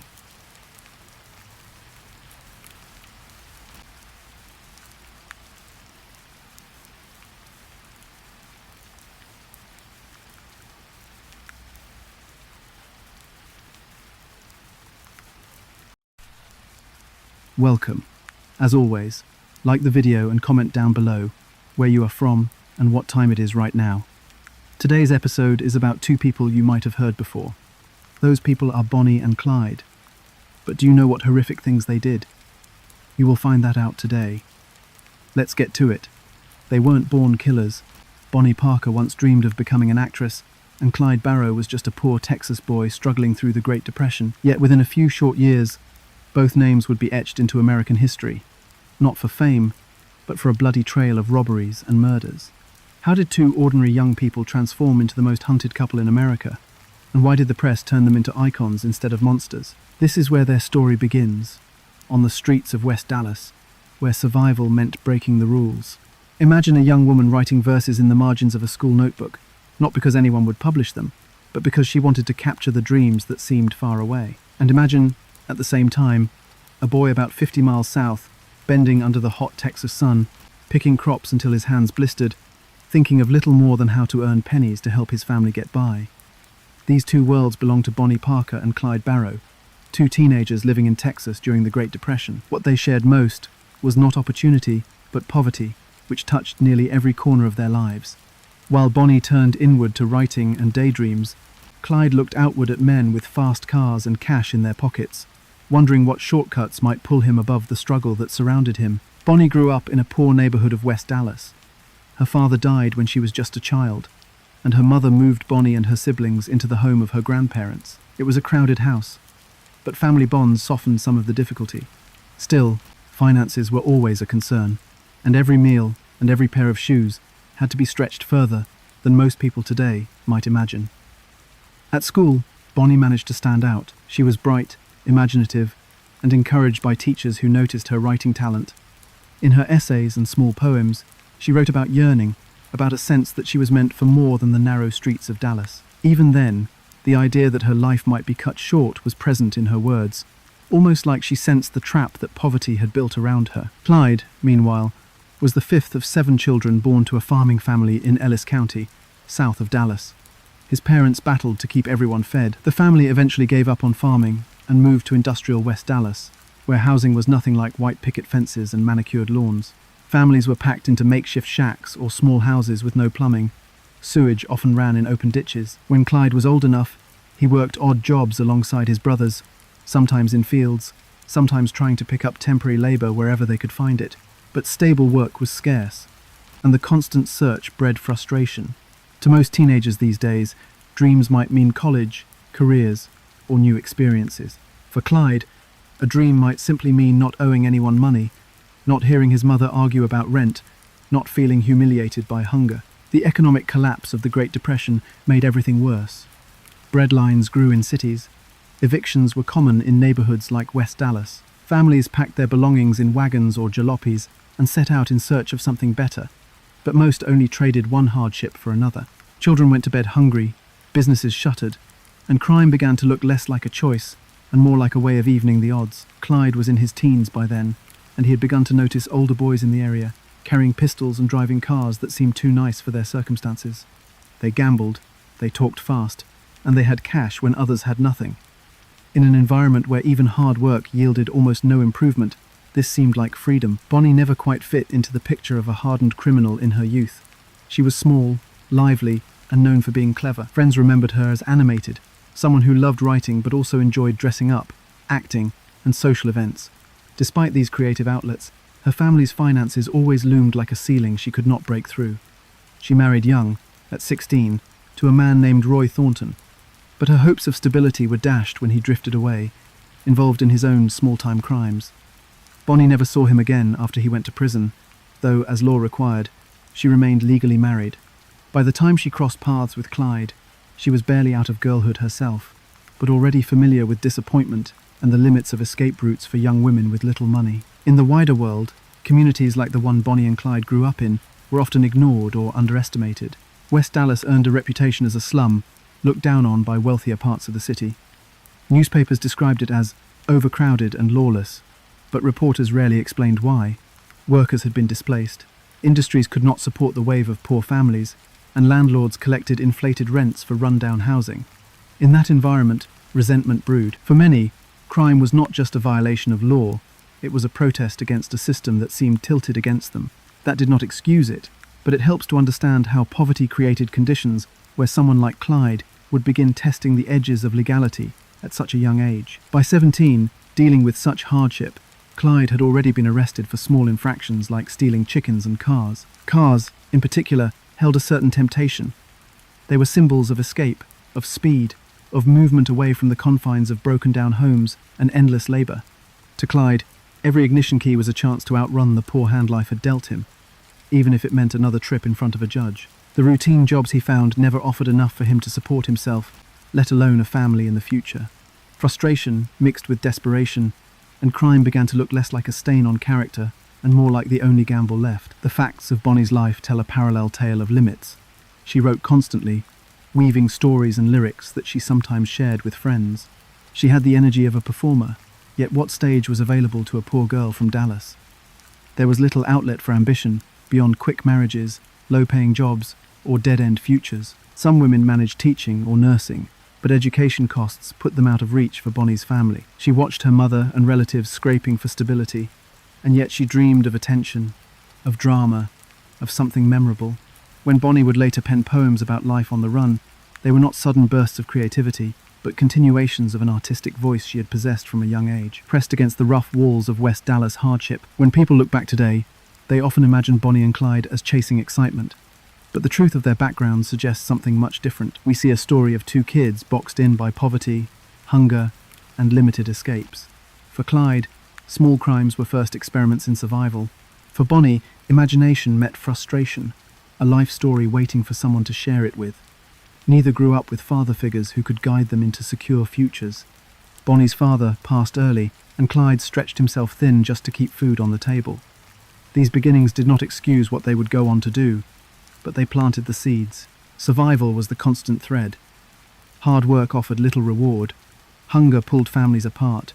Dreams shrank or twisted into something darker.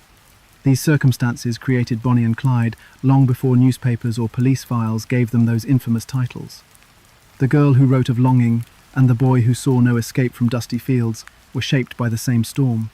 And when the two finally met, it was not just a romantic connection. It was the collision of two young lives already primed to take risks, already carried along by hardship. Their meeting was not simply fate. It was the product of an environment where poverty narrowed choices until crime felt inevitable. That single encounter would seal the path forward, one that neither poems nor stolen cars could ever turn back. What happens when two star-crossed young people meet at the wrong moment in history? In January of 1930, Bonnie Parker was 19 years old, restless, and living with her mother in West Dallas. Clyde Barrow, just a few months shy of 21, had already been in trouble with the law for car theft. The circumstances of their first meeting were plain on the surface. Clyde came to visit a friend, and Bonnie happened to be there. Neither had wealth or status, and both grew up surrounded by hardship. Yet in that moment, something between them sparked, something that made them inseparable within days. At the time, Bonnie still wore the ring from a failed marriage that tied her to a husband she had not seen in years. She was hungry for something more meaningful than the dull routines of low-wage jobs and family obligations. Clyde, meanwhile, walked into her life already carrying the dust of police records on his shoes. He was used to brushes with the law by then, and though he was not known yet as a dangerous figure, he was well on that path. To Bonnie, this did not matter. The life she had before him seemed too narrow, too predictable. Clyde offered movement, rebellion, and a sense of purpose she had not felt before. The timing was both fateful and tragic. Within weeks of meeting Bonnie, Clyde was arrested once more for auto theft. This was hardly unusual for him, but the difference now was that Bonnie was present to see it. She sat by him as he was taken into custody. To most, this should have been enough to drive her away. For Bonnie, it only deepened her attachment. She visited him in jail, wrote him letters, and saw herself as someone meant to stand beside him even through confinement. Through these visits, their bond grew stronger, shaped by loyalty and sacrifice, rather than comfort or stability. What connected them ran deeper than romance. Both had grown up in households where money was always scarce, where they saw neighbors lose homes and fathers bend under the weight of limited work. They were young adults in a country that had no easy future for the working poor. Their conversations crossed over from flirtation to a shared dissatisfaction with the world they lived in. Bonnie did not just see Clyde as a criminal. She saw him as someone railing against the same limitations that had always bound her. For Clyde, Bonnie became more than a girl he admired.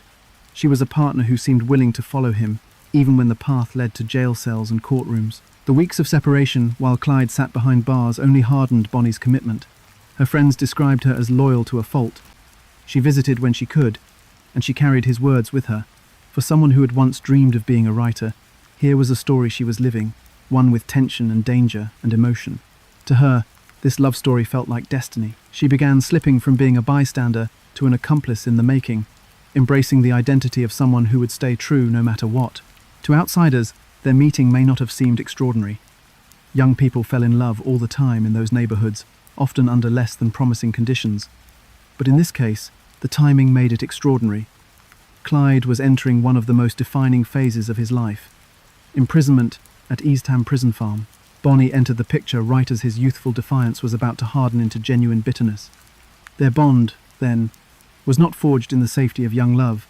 but in the uncertainty of police arrests, barred windows, and broken chances. The irony is that their earliest days together were not marked by crime sprees or highway robberies. They were marked by waiting, by letters, and by longing. Bonnie chose to tie her hopes to a man whose future pointed toward a prison more than a wedding ring. That choice makes sense only when looked at through the context of her own life. Nothing around her suggested a future of growth or opportunity. In Clyde, she saw struggle, but she also saw escape, movement, and a sense of story. It was less about the crimes he had committed then, and more about the fact that he was willing to risk everything to resist the grinding poverty they both knew too well. This is where the line between romance and survival pact first blurred. Did Bonnie love Clyde as a man? Yes, but she also loved what he represented, a defiance of the boxed-in life waiting for her if she stayed the course. Did Clyde love Bonnie? Undeniably, but he also saw in her an ally, someone whose loyalty would survive even when his world became harsher. Together, they built a connection not only on affection, but also on defiance against their shared conditions. In some ways, their story could have ended right there, with Clyde locked up and Bonnie pulling back to rebuild her life. That would have been ordinary. What made it extraordinary was that Bonnie did not retreat.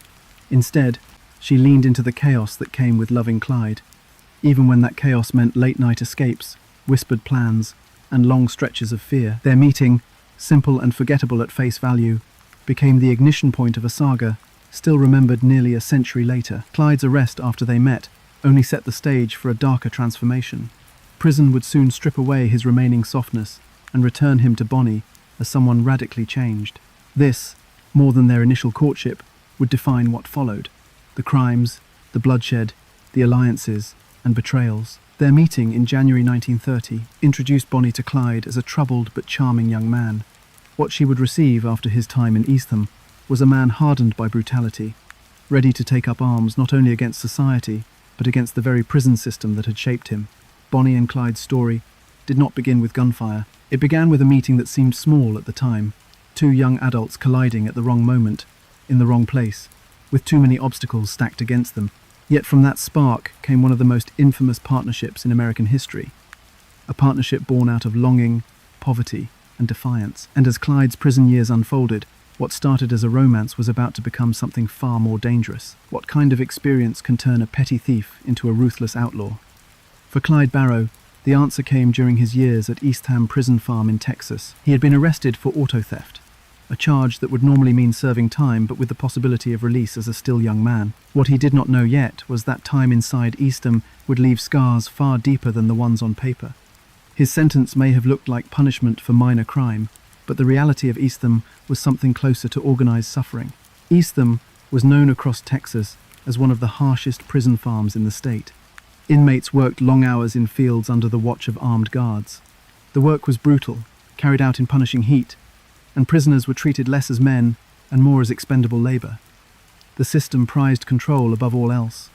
Clyde entered this environment as a teenager who had committed theft, but nothing violent. What he experienced inside would change the way he thought about authority, justice, and even survival. From the first days, Eastham meant labor in cotton fields, digging, hauling, and performing work that battered the body. Guards enforced order with clubs, dogs, and whips, and inmate-on-inmate violence was routine. Clyde was of slight build, not large enough to intimidate others, and in a place like Eastham, that meant he was viewed as vulnerable. Fellow prisoners targeted him for beatings, and within months, stories spread about assaults he endured. This was more than punishment for theft. It was systematic hardening. What might break one man instead grew resentment and anger in Clyde. The prison was less a correctional facility and more a crucible that reshaped him. In order to survive, Clyde developed a sharper instinct. Many accounts describe how he quickly learned when to fight and when to yield, when to avoid attention and when to act. Prison behavior often hinged on control of others, sometimes violently. Clyde was victimized repeatedly during his early months, and eventually he retaliated. Reports suggest that he killed another prisoner who had assaulted him, using a pipe. He did not face punishment, because another inmate already serving a life sentence took the blame. That incident demonstrates the environment he lived in. Survival demanded violence, and systems inside made accountability almost irrelevant. Work details were relentless. Prisoners would march to fields before dawn and remain until nightfall. The labor broke down inmates' bodies. Clyde came to hate the sheer exhaustion as much as the abuse. He delivered cotton loads and cut timber in conditions made worse by malnutrition and heat. Guards forced prisoners to keep pace, threatening them if they slowed. The work wore Clyde down so much that he resorted to a drastic measure to end his misery. With the help of another inmate, Clyde used an axe to cut off 2 of his toes, one big toe and part of another. He knew that crippling himself would keep him from being assigned to field labor again. The act reveals how desperate Clyde had become. He was willing to maim himself for even a chance at relief from unending toil. His injury left him with a permanent limp, a reminder of Eastham that would follow him the rest of his life. Ironically, he was released soon after, due to a petition from his mother. Had he known that freedom was near, he may never have taken such a drastic step, but in that moment, he no longer cared about risks. He viewed harm to his own body as the only way out. By the time release came, Clyde's view of the world was irrevocably changed. He stepped out of Eastham, not as a young man chastened into a better path, but as someone burning with hatred. The Texas prison system, he felt, had stripped away his dignity and forced him into violent survival. From that experience grew a clear motivation: revenge. He began speaking openly about returning to Eastham, not as a prisoner, but as someone determined to break others out and strike back at the institution that had scarred him. That obsession with payback explains decisions Clyde made later. While some released prisoners simply tried to rebuild their lives, Clyde gathered weapons and plotted. The farm was not just one chapter of his story, it was the core wound, the one he could not let go. Every robbery in his mind pulled him closer to being strong enough to go back and take revenge on the place he despised. Bonnie's loyalty after his release matched his determination with unwavering support, but it meant she was tying herself to a man already focused not on reform, but on violent reprisal. Eastham was designed to deter men from crime, but for Clyde, it did the opposite. It did not rehabilitate him, it trained him. He learned about authority, weakness, and brutality in those fields. He lived through constant violations of dignity. He lost part of his own foot, and in exchange, he walked out carrying an anger so deep that it shaped every action of the years that followed. He was released early, thanks to his family's efforts, but the time he spent there defined the kind of outlaw he would soon become. From the quiet boy who once stole cars for money, prison had manufactured a harder figure. He left with scars across his body, a limp in his stride, and violence in his memory. Eastham had not tamed Clyde Barrow. It had built the man who would later wage war on police departments across Texas and beyond. As much as newspapers later portrayed his story as reckless youth chasing excitement, the truth is that Clyde's anger always pointed back to Eastham. Every theft, every shootout, every crime carried the shadow of those fields. What happened inside the walls of Eastham shaped more than Clyde's body. It filled him with a hatred toward the state system and planted the idea of retaliation as justice. He had not been broken into compliance, he had been trained to fight harder. By the time he returned to West Dallas, he was a different person. The easygoing young man Bonnie had first fallen for was gone, replaced by someone who had seen enough cruelty to believe that cruelty was the only law worth following. Bonnie's next chapter with him began at that point. She had never seen what Eastham had done to him, but she would quickly feel its effects, as Clyde set his eyes on crime and revenge rather than any form of peace. Their reunion was not just about romance anymore, it was the joining of Bonnie's devotion to a man who had been changed forever. That transformation would now anchor their future, one where love and violence walked side by side. Could a young woman's poems and photographs help build one of America's biggest outlaw myths? Bonnie Parker was not only remembered for the crimes she committed, but also for the words she wrote and the images that surrounded her life on the run. Long before her name appeared in headlines next to bank robberies, Bonnie had been drawn to writing and performing. As a teenager in Dallas, she was known for composing short verses, acting in school plays, and posing for pictures with her friends. That creative instinct never left her, even when her circumstances became tied to Clyde Barrow and a life on the road. In many ways, her pen and the lens of a camera would shape how the world saw them just as much as the guns they carried. While Clyde emerged hardened by prison and focused on revenge, Bonnie's presence gave their story another dimension. She often wrote poems that carried themes of fate and doom, reflections of life as a fugitive. Her words showed both awareness of danger and a sense of pride in defiance. Though she never published them in her lifetime, her verses were eventually printed and became part of the cultural memory surrounding the couple. In them, she presented herself and Clyde not only as criminals but as tragic figures caught in a struggle with society. The poems made people see her not simply as a gangster's companion, but as a voice describing their journey in real time. It was not only writing that shaped her image, Photography played an equally powerful role. In 1933, after the police raided one of their safe houses in Joplin, Missouri, they recovered a set of undeveloped photographs. Among the pictures were staged images of Bonnie and Clyde, posing with weapons, standing in front of stolen cars, smiling and looking confident. These photographs were quickly printed by newspapers across the nation. For many Americans, it was the first time they saw the faces behind the names. These were not mugshot images but snapshots that seemed almost playful, taken during quiet moments between crimes. The timing of their release transformed them in the public imagination. One photograph in particular became notorious. It showed Bonnie, small in stature, grinning with a cigar clamped between her teeth, a pistol in her hand, and her pose suggesting mock aggression. At the time, women smoking cigars was seen as improper. Women handling guns in a defiant manner was even more shocking. Though the picture appeared staged as a joke, its effect was serious. The press seized on it, calling her cigar-smoking gun moll and linking her image to an idea of daring lawlessness. The attention surprised even law enforcement, who had not expected pictures to take on such weight in the story. The contrast between photos of Bonnie and the reality of her injuries also highlights the difference between myth and truth. In many accounts, Bonnie was already suffering from a serious leg injury at the time those photographs became public. A car accident during a getaway had left her with severe burns and long-term damage. She often needed help walking, and getting in and out of cars was difficult. Yet, in the nation's newspapers, the image most people saw was the young woman standing proudly with a cigar and gun, not the injured fugitive, struggling to keep pace. The photographs created a false sense of strength and glamour, one that disguised the exhaustion and pain of life on the run. In her verses, Bonnie's outlook was just as complex. She wrote about dying young, about authorities pursuing them to the death, and about standing together with Clyde, no matter the cost. She framed their crimes within a larger story of love and fate. This voice added fuel to the press coverage, which often leaned toward sensationalism. Instead of focusing only on victims or stolen money, newspapers also repeated her words and pointed to her rhymes as evidence of her character. These writings blurred lines between confession, publicity, and personal expression. The wider public, living in the harsh years of the Depression, latched onto this image. To some struggling families, Bonnie and Clyde did not appear only as killers. They were printed in papers as rebellious, young, and fearless, living a life unthinkable to those trapped in poverty and routine. Bonnie's poems and the staged photos gave people something tangible to attach to the couple's legend. The fact that she was a woman played a key role too. Audiences who might ignore another nameless male outlaw paid closer attention to a female figure who seemed to defy every expectation of what women should or should not do. Still, the truth remained different. The Barrow gang's robberies left officers dead and families grieving.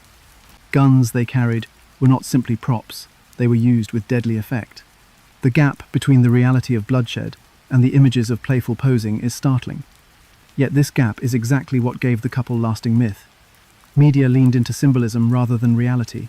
Bonnie became a face for the story, even though Clyde held the weapons and rage toward Eastham. Without the photos and poems, Bonnie might have been remembered as a tragic companion. Because of them, she became the very heart of their story's mythology. Her role in the image-making also tells us much about the era. Newspapers depended on dramatic stories to sell copies, especially during a time when people needed distraction from bleak headlines about unemployment and poverty. Bonnie's appearance with Clyde offered the perfect drama: young love, rebellion, daring escapes, and the suggestion of glamour. Whether accurate or not, it was compelling, and as the images circulated, Bonnie herself shifted in the public eye, from bystander to co-leader. She was no longer described as simply following Clyde. She was presented as his equal, cigarette or cigar in hand, rifle within reach. Her poems deepened that image further. One famous verse suggested that she and Clyde knew their end would come at the hands of police. It carried both resignation and pride, a story written with the knowledge of doom. The verses placed their lives within a tragic frame, almost like characters out of a play, rather than fugitives running from real crimes. This pattern of storytelling would repeat in later books, films, and songs, but it began with Bonnie herself, writing in notebooks and offering the first pieces of her own legend. By the time law enforcement realized the power of the photographs and writings, the narrative was already out of their control. The images and words were more memorable than detailed police bulletins, more lasting than dry lists of charges. People held on to the idea of Bonnie, not Bonnie Parker as she lived day by day, limping from injuries and fearing ambush, but Bonnie as she appeared in captured moments, smiling with Clyde, clutching a pistol, standing against society. Her role in shaping that myth cannot be overstated. Without Bonnie's poems and the photographs abandoned in Joplin, the story of Clyde Barrow might have been like that of any other Depression-era outlaw, briefly notorious and then forgotten. Instead, Bonnie made their partnership unforgettable. She transformed from an accomplice into the enduring image of the tale. In doing so, she guaranteed that the name Bonnie and Clyde would live beyond their lifetimes as both crime partners and cultural symbols. This transformation of image set the stage for the next shift. With Bonnie recognized publicly and Clyde carrying determination formed in prison, their small partnership began to attract more figures. The Barrow gang was about to emerge, expanding the scope of their crimes and amplifying the very myth Bonnie helped create. How did a small romance expand into one of America's most feared gangs? When Clyde Barrow walked out of Eastham Prison in 1932, he did not step into a life of reform. He left determined and angry, with his focus squarely set on preparing for something bigger. His partnership with Ralph Fultz, another young man already in trouble with the law, set the tone for this new phase. The two began robbing small stores and gas stations almost immediately.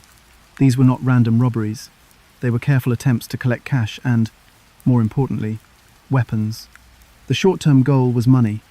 The long-term plan was to arm themselves well enough to attack Eastham itself, the prison that had left Clyde with scars both inside and out. From the beginning, there was a single thread tying their crimes together: revenge. Bonnie Parker soon joined Clyde again, despite knowing what a life with him would mean. Her loyalty was never in doubt. She brought not only companionship, but a sense of identity to their small partnership. Her presence solidified Clyde's resolve to dream bigger. He was no longer content stealing cars or holding up simple storefronts. With Bonnie by his side, every robbery felt like a step toward a larger mission. In the early months, there was little glamour. They targeted vulnerable businesses, gas stations, groceries, and small shops, making off with only modest amounts. But they were building resources. For Clyde, it was a preparation period. For Bonnie, it was the realization that she had tied herself to a crusade against the system. The dynamic grew as new members filtered in. One of the first to become fully involved was a teenage neighbor from West Dallas named W.D. Jones. Barely 16, Jones idolized Clyde and saw crime as an adventure. His youth gave the gang an air of recklessness, but Clyde saw his eagerness as useful. Not long after, Clyde's older brother Buck Barrow entered the picture. Buck had been in and out of trouble himself, but his joining marked a shift for the group. With Buck came his wife, Blanche. She was uneasy about crime from the start, but followed her husband out of duty, hoping she might convince him to settle down. Instead, she found herself pulled into a moving caravan of fugitives. By the time the Barrow gang came together under that name, it was no longer just a couple of small-time thieves. Each member played a part. Bonnie contributed loyalty and myth-making. Clyde drove the strategy, shaped by his experiences in prison. Buck brought family reinforcement. Blanche added complication, as her discomfort clashed with the outlaw life. And Jones offered the unsteady energy of youth. Together, they created something unusual, a group blending family, loyalty, and crime into a single, moving unit. This expansion also meant a change in tactics. Rather than short, scattered robberies, the gang began planning larger ones. Targets included not only shops, but also banks.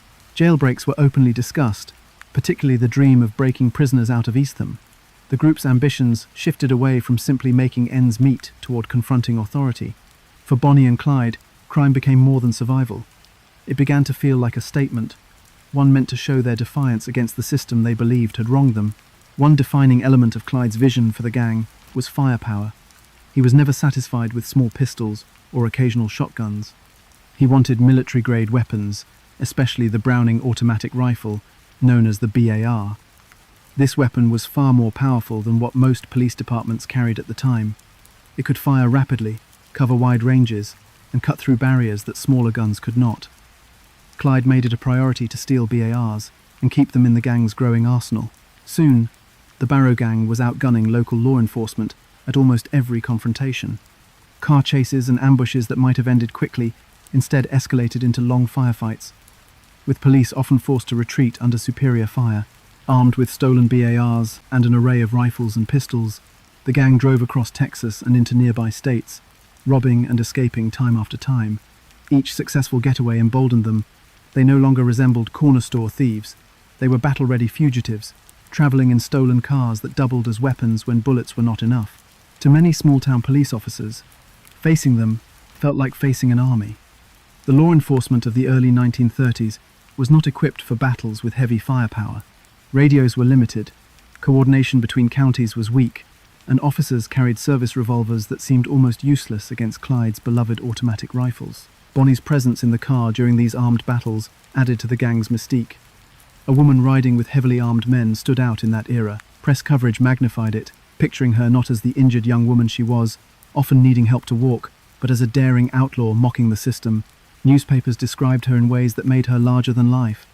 This gave the gang attention, but it also increased the pressure closing in around them. People recognized their faces now. Posters went up in towns where they had never even stopped. Their weapons may have kept them alive in gunfights, but their growing fame made them constant targets. Inside the gang, there was tension. Blanche wanted a different life, but the wave of crime pulled her further away from peace. Buck often tried to balance his wife's desires with his loyalty to Clyde and Bonnie. Jones, so young, sometimes felt overwhelmed by the violence, yet he stayed. Each new robbery and each new state line crossed bound them together. They were already in too deep to walk away, and Clyde, carrying hatred from Eastham like a torch, would not allow retreat. Every move led toward his vision of revenge, breaking prisoners free and striking against the guards and system that had nearly broken him. As crimes escalated, so did the danger.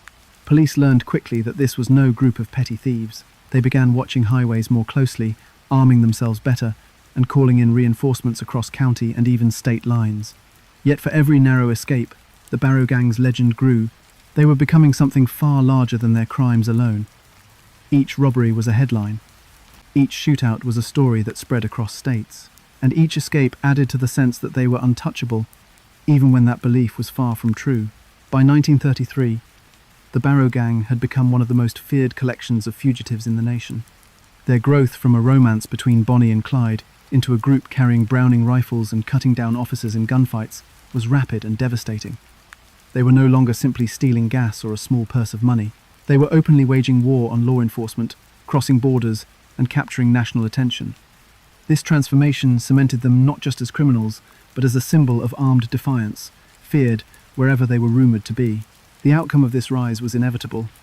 With each robbery and every exchange of gunfire, authorities grew more determined. The net around them tightened as they fled from state to state. Yet the Barrow gang was not yet finished. Their notoriety, fueled by Bonnie's image and Clyde's weapons, was about to explode onto the front page of every newspaper after a single violent confrontation in Missouri. How could one gunfight transform fugitives into celebrities? On April 13, 1933, the Barrow gang's rented apartment in Joplin, Missouri, became the center of a violent shootout that changed everything. They had been hiding out at 3,347 1-2 Oak Ridge Drive, a cramped garage apartment, using it as a temporary base while they planned their next move. To the police, the address was just another suspected bootlegging location, a place where men were thought to be running alcohol during Prohibition. Officers expected to confront a few smugglers. Instead, they walked straight into one of the most dangerous gangs in the country. The stakes would become clear within minutes, but by then, the damage was already irreversible. Inside the unit that day were Clyde Barrow, Bonnie Parker, Buck Barrow, Blanche Barrow, and W.D. Jones. They had been living quietly, keeping the car parked inside the garage, but neighbors noticed strange behavior. Shots were fired at tin cans outside, late at night. Loud music echoed from the apartment, and traffic in and out seemed unusual. Suspicious calls reached police. 5 officers assembled a small team to investigate. They had no idea they were about to walk into the center of armed fugitives, carrying rifles more powerful than anything standard patrolmen had. The police arrived in the late afternoon. Approaching cautiously, they intended a simple raid for illegal liquor. As they reached the garage, Clyde and his group sprang into action. Gunfire lit the air almost immediately. Clyde, armed and prepared, shot at the officers through windows and doors. Weapons trained on the cars outside signaled their intent to fight their way out rather than surrender. At one point, reports say Bonnie herself fired a rifle toward the officers as Clyde started the engine of their getaway car. What began as routine enforcement turned into a battlefield. Within minutes, law enforcement paid a heavy cost. Detective Harry McGinnis was struck by gunfire and died at the scene. Constable J.W. Harriman was also shot and killed during the exchange. Other officers were wounded and forced to retreat. The firepower of the Browning automatic rifle, stolen earlier by the Barrow gang, completely outmatched the sidearms carried by police. Clyde poured bullets into the street with precision. Officers, pinned down and overwhelmed, could not hold their ground. The gang had turned an arrest attempt into a devastating defeat for local law enforcement. The escape carried a heavy price for the Barrow gang as well, though not in deaths. In their frantic rush to flee, they abandoned a trunk full of personal belongings. Buck's parole papers, handwritten poems by Bonnie, Clyde's weapons, and other personal items filled the rooms. Even more significant was a camera left behind in the chaos. Inside it, undeveloped film waited, unnoticed until police collected the debris. These rolls of film would do more to shape their reputation than any crime they had yet committed. The photos, once developed, were startling. Instead of mugshots taken under arrest, these were pictures the gang had staged for themselves. Bonnie smiled with a revolver in hand, striking playful poses. In one, she clenched a cigar between her teeth and pointed a pistol at the camera, her grin playful, almost mocking. Clyde leaned on cars, posed with his weapons, and acted out caricatures of outlaw swagger.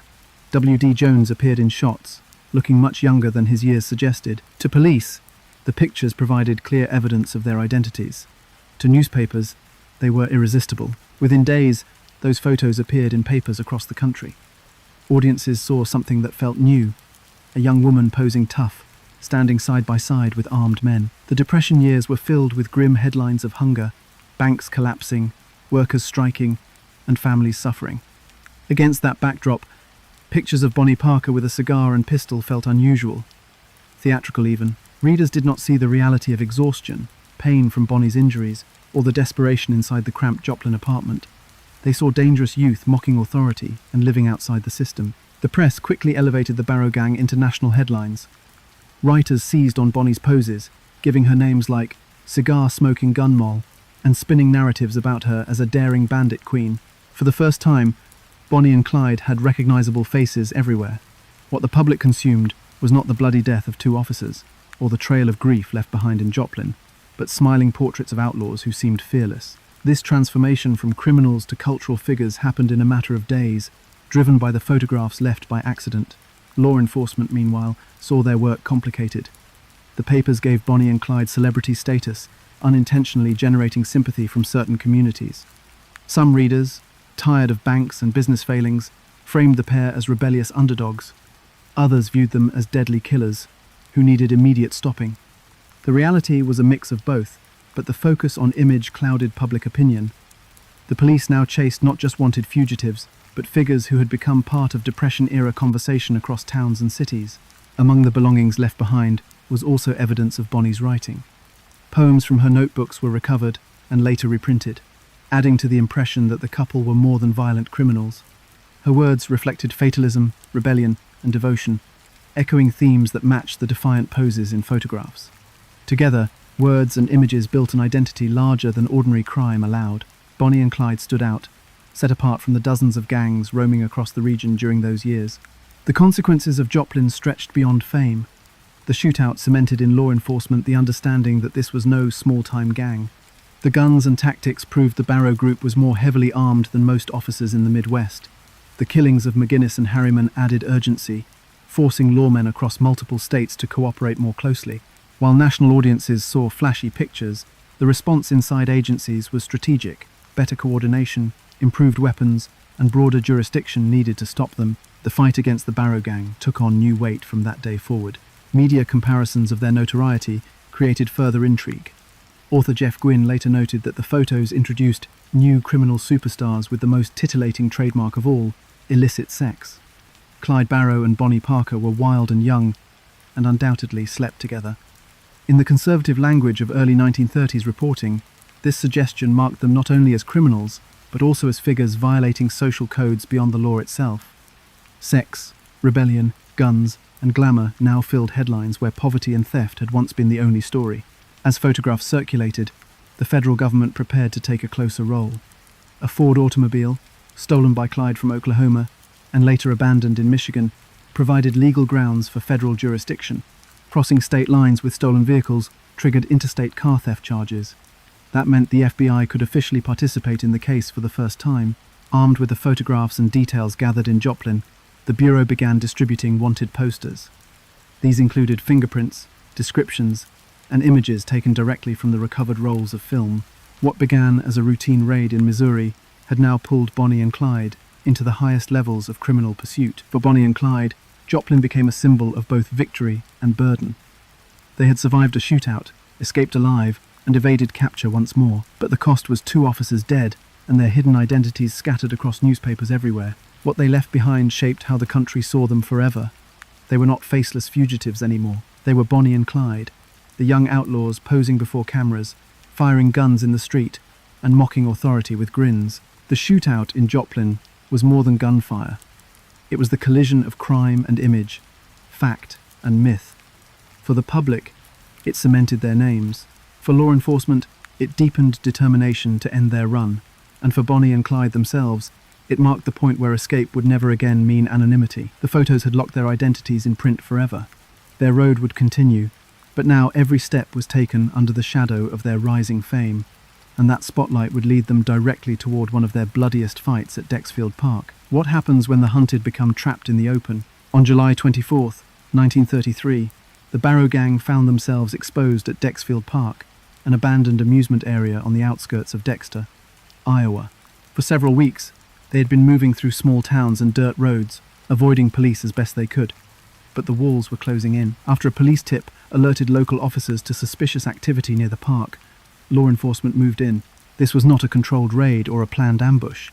But once the gang realized authorities had surrounded them, the day turned into a firefight that none of them would forget. At the time, the Barrow gang was in poor shape. Bonnie Parker was still recovering from a brutal car accident near Wellington, Texas, that left her right leg burned so badly that the flesh contracted and pulled tight. Doctors would have called it a third-degree burn that destroyed muscle tissue.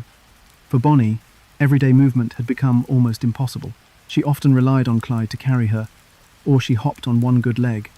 Driving long distances became physically punishing for her, and that strain shadowed everything they attempted. The gang was already weakened, worn down after months on the run. The Dexfield Park hideout might have looked sufficient at first glance.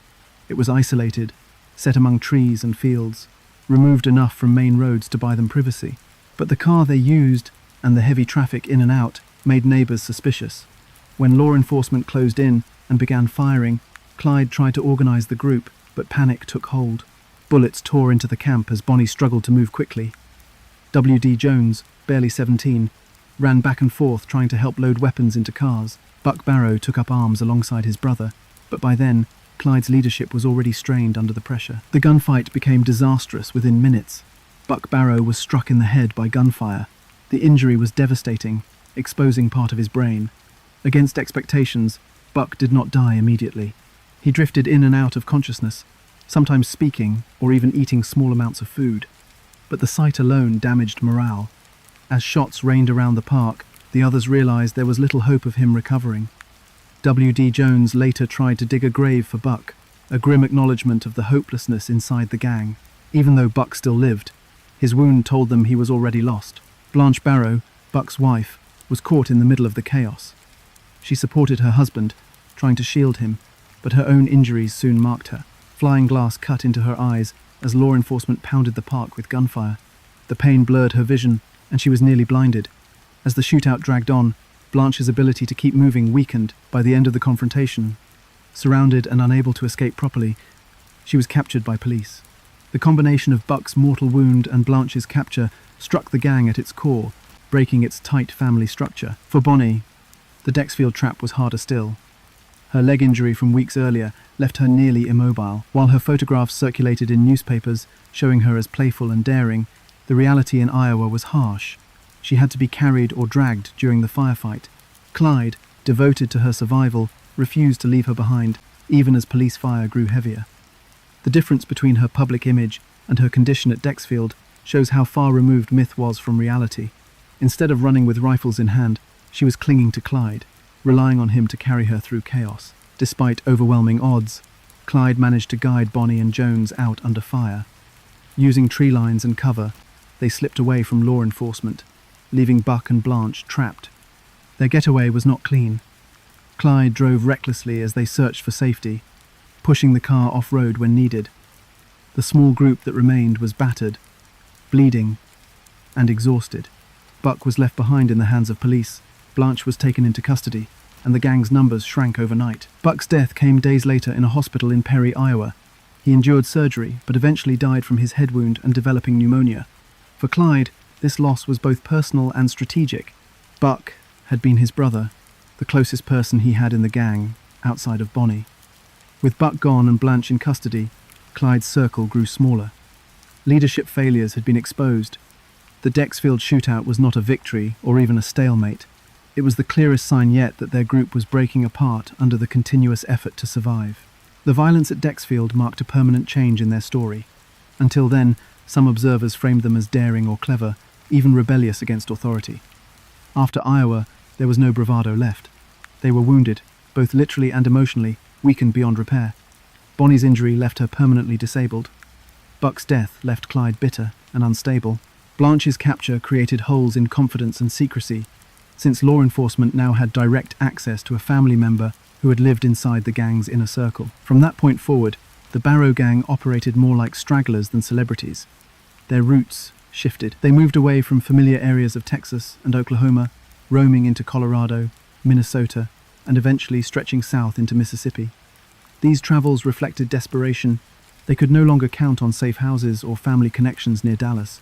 Their movements became an effort to stay ahead, but distance offered little protection when the gang's structure had collapsed. Dexfield also proved that law enforcement pressure was intensifying. The raid in Iowa had not been carefully planned in advance, but it revealed how police across rural communities were recognizing and reacting to the gang's presence. Officers were willing to bring heavy firepower, surround wide-open areas, and take decisive action to end the threat. Bonnie and Clyde could still run, but running became harder in both body and spirit. The weakness inside their small group shadowed every journey from then on. The glamour that had followed them after Joplin faded quickly. The press still printed stories, but the tone shifted. Instead of mocking photographs and romantic poems, reports now focused on injuries, near captures, and the mounting death toll. Their national image of rebels on the road gave way to headlines about wounded fugitives clinging to survival. Long gone was the illusion of strength and control. What remained were two young outlaws, staggering under the weight of violence and loss. Dexfield Park was the breaking point. It was the moment when their myth of invincibility cracked wide open. Bonnie carried burns that never healed. Clyde carried grief for his brother, and anger at the state that he believed had doomed them both. Jones carried the weariness of a teenager who had seen far too much. The Barrow gang was no longer an emerging legend. It was a collapsing group barely holding on. The aftershocks would follow them everywhere. Their next violent act, near Grapevine, Texas, stripped away any remaining sympathy, locking their names into a narrative of brutality that overwhelmed all earlier fascination. At Dexfield Park, the hunted had been trapped in the open. From that point on, they would never again be seen as glamorous rebels, only as fugitives nearing their inevitable end. Could one gruesome act erase years of fascination and sympathy?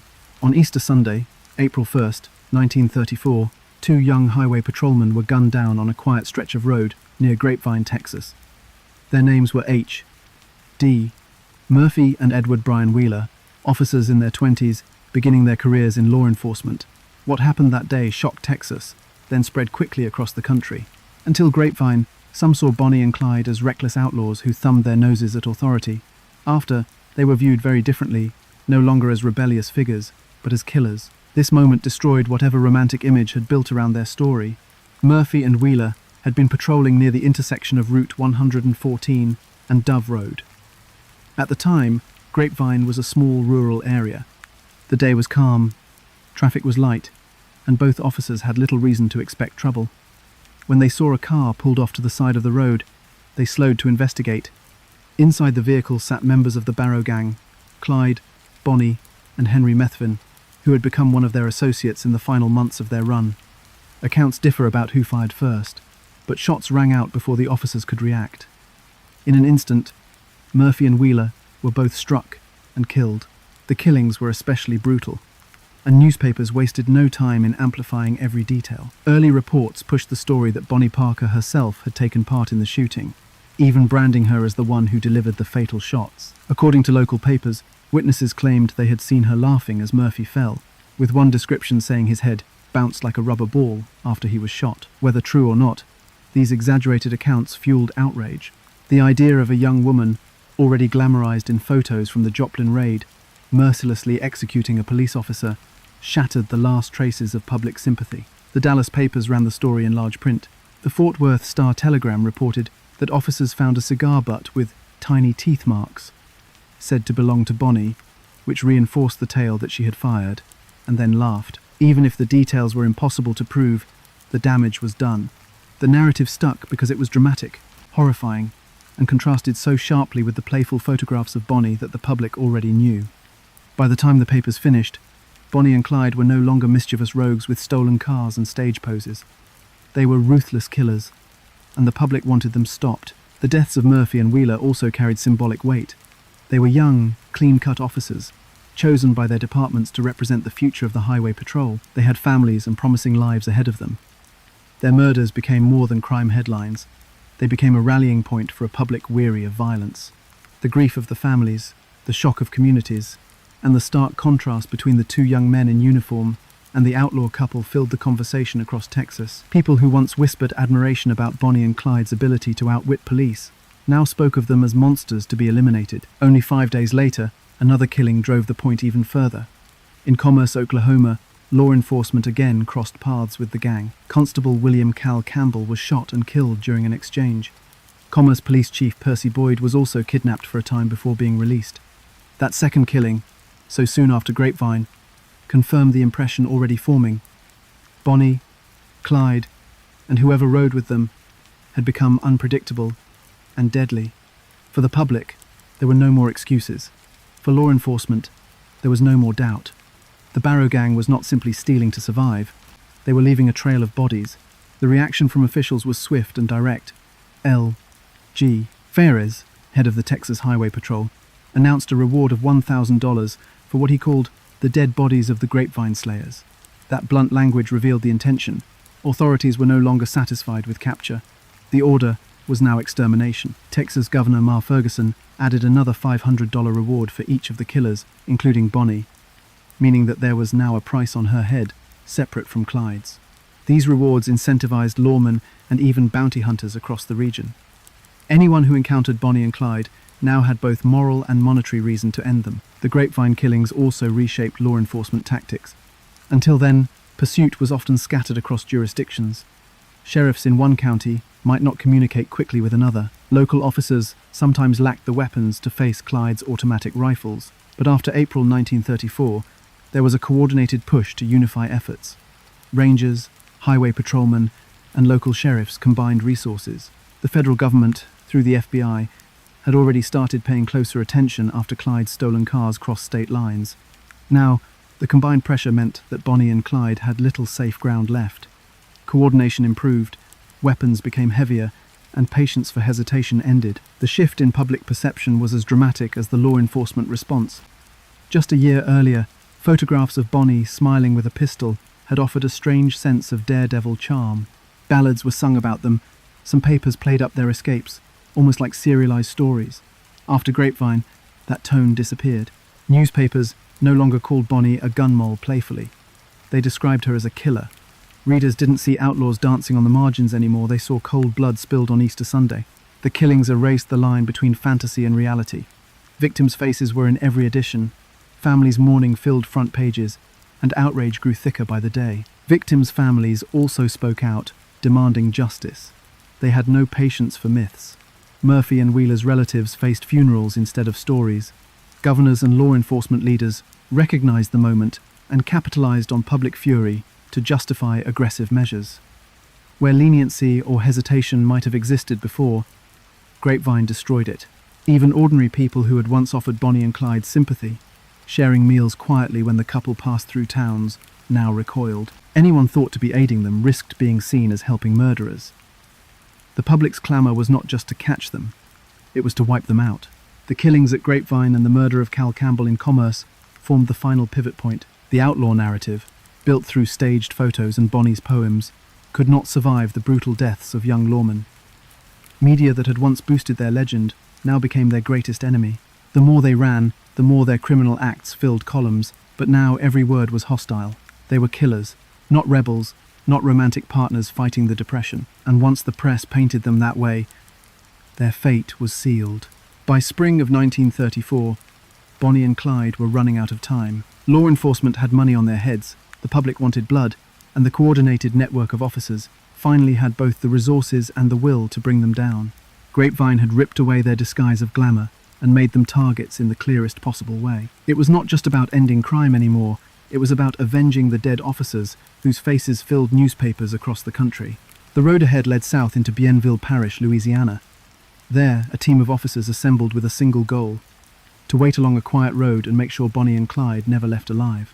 Grapevine had turned a manhunt into a death sentence, and the conclusion was only weeks away. How does America's most feared couple meet their end? The beginning of the answer lies with Frank Hamer, a former Texas Ranger with decades of experience. In early 1934, Hamer was asked to track Bonnie and Clyde. This was not a task for standard patrol officers anymore. The Barrow gang had killed lawmen, escaped ambushes, and outgunned police for months. Stopping them required a team with the training and patience to wait for a perfect opportunity. By May of that year, Hamer had assembled a 6-man posse that included Ted Hinton, Bob Alcorn, and B.M. Maney, Galt, from Texas, along with Louisiana officers Henderson, Jordan, and Prentice Morrell Oakley. These were men with backgrounds in enforcement who understood that the mission ahead would be final. The posse began following leads on Bonnie and Clyde's movements. They knew a critical connection was through fellow gang member Henry Methvin. Methvin had drifted from the core group, but his ties remained, especially in Louisiana where his family lived. Hamer suspected the couple would visit Methvin's family, and that gave him a pattern to use. Instead of rushing in, the officers planned to choose a spot where Bonnie and Clyde would be most vulnerable. On the road, inside their Ford Vate, a car offered them no shelter, and once surrounded, they stood little chance, even with the arsenal they were known to carry. By late May, the team identified Louisiana State Highway 154 near the small community of Siles in Bienville Parish as the right location. The choice came with care. It was rural, isolated, and close to the Methvin residence. The posse even involved Methvin's father in the plan, arranging for him to park his truck on the roadside where Bonnie and Clyde would likely stop. This tactic was meant to stall the couple long enough to ensure there was no escape. The officers set themselves in concealment among the bushes, waiting as the days stretched on. The wait tested their resolve. They knew Bonnie and Clyde travelled quickly and irregularly, sometimes covering hundreds of miles in a matter of hours. To sit silently by the highway demanded patience and nerves. On May 22nd, they stayed hidden, weapons ready, but no car appeared. The following morning, May 23rd, 1934, they continued the watch. Shortly after 9 a.m., the distinct sound of a Ford Vate engine carried down the quiet road. In view came the car they had been waiting for. Clyde Barrow at the wheel, Bonnie Parker beside him. The moment was tense. Reports describe heartbeats quickening as officers readied their automatic rifles, shotguns, and pistols. They had no doubt about the car's occupants. As the Ford slowed near the truck left on the road, the posse opened fire. The first shot, credited to Officer Prentice Oakley, struck Clyde in the head, killing him instantly. According to Ted Hinton's later account, Bonnie screamed as the shooting began. What followed was a storm of gunfire. The officers fired automatic rifles first, unloading completely before shifting to shotguns and then pistols. In total, around 130 rounds tore into the vehicle. The force of the ambush left no chance for Bonnie and Clyde. The official coroner's report later counted 17 entrance wounds on Clyde's body and 26 on Bonnie's. Each was struck multiple times in the head, chest, and limbs. The officer's strategy had been simple: do not risk another escape, and do not give them even a second to raise a weapon. Hinton later explained they weren't taking any chances, describing how each of them carried multiple firearms and used all of them. The barrage was so loud that several of the men experienced temporary deafness afterward. When the shooting stopped, silence hung heavy. The Ford was riddled with bullets, its glass shattered, its doors perforated. Inside sat 2 lifeless bodies, slumped and bloodied. For years, the couple had been defined by motion, fast cars, escapes across state lines, sudden gunfights. On that stretch of Louisiana road, their story ended in complete stillness. The officers approached cautiously, weapons still drawn, before opening the doors. They confirmed the deaths, then examined the vehicle. Inside, they found a cache of stolen weapons, automatic rifles, sawed-off shotguns, handguns, and thousands of rounds of ammunition. There were also 15 sets of license plates from different states, evidence of how carefully the gang had tried to conceal their tracks from authorities. The discovery underscored the danger the couple represented. Had the officers attempted an arrest without overwhelming force, they might have faced another bloody defeat. The emotions among the posse varied. Hamer was later quoted saying, "I hate to bust the cap on a woman, especially when she was sitting down. However, if it wouldn't have been her, it would have been us." His statement reflected the unease some officers felt about killing Bonnie, but also the recognition that the couple's crimes left little alternative. After Grapevine and Commerce, the expectation was clear. If Bonnie and Clyde resisted, lawmen would end them on the spot. News of the ambush spread quickly. Before long, locals arrived at the scene, drawn by the sound of gunfire and word spreading through town. The scene turned chaotic. Crowds swarmed the vehicle, some attempting to cut pieces of Bonnie's hair, others reaching for her clothing or fragments from the car. Souvenir hunters saw no boundary, treating the death car as a macabre prize. Officers scrambled to push people back and restore control, but the curiosity and frenzy made the aftermath resemble a carnival more than a crime scene. The Ford, its body punctured by bullet holes, soon entered its own afterlife as a cultural object. It was towed from the site, inspected, and eventually turned into a travelling exhibit. For decades, the car was displayed around the country, appearing at fairs and sideshows, drawing crowds eager to gaze at the bullet-stained vehicle where Bonnie and Clyde's lives ended. Later, it was purchased by a casino near Las Vegas, where it still rests behind glass with Clyde's torn shirt on display. The relic became an extension of their myth, a physical reminder of their violent deaths that also fueled a fascination with their story. The effect of the ambush was immediate. The notorious partnership of Bonnie and Clyde was over. The lawmen of Texas and Louisiana walked away alive, satisfied that the outlaws would never strike again. Yet the nature of their deaths only deepened public intrigue. Newspapers splashed the story across front pages, photographs of the riddled car circulated, and crowds lined funeral routes. Instead of burying the legend, the ferocity of their deaths gave it new life. For years, Bonnie and Clyde had survived ambushes, dodged law enforcement, and built a myth through their actions and images. On that morning in Bienville Parish, the chase ended in overwhelming force. Their reign was silenced at last. But the spectacle of their end only fed the story further, and as the dust settled on Highway 154, America was left to reckon not just with the crimes they committed, but with the cultural echo that would follow their names into the decades ahead. Why do we remember Bonnie and Clyde as lovers, not killers? Their crime spree ended in a storm of bullets on a Louisiana roadside in May of 1934, but the story did not stop there. From the moment their Ford was hauled away, their memory began to shift from fact to myth. Across decades, films, songs, and even traveling carnival shows turned the bloody reality into something closer to legend. When you picture Bonnie and Clyde today, chances are you see two young outlaws in love, not the trail of bodies they left behind. That tension between the romance and the violence is what keeps their names alive nearly 90 years later. The most enduring piece of the story is the death car itself. Their Ford Vate, still riddled with more than 100 bullet holes, toured the country for 3 decades after the ambush. Fairgrounds, amusement parks, and roadside attractions displayed it as a major draw. For $1, visitors could climb inside the very seats where Bonnie and Clyde died. Other items, like Bonnie's torn clothing and weapons from the car, were sold or displayed, turning tragedy into spectacle. The car was more than a relic. It became a physical stage where people could interact with the end of the couple's lives, fueling fascination long after the funerals ended. At the same time, songs and ballads began romanticizing their story.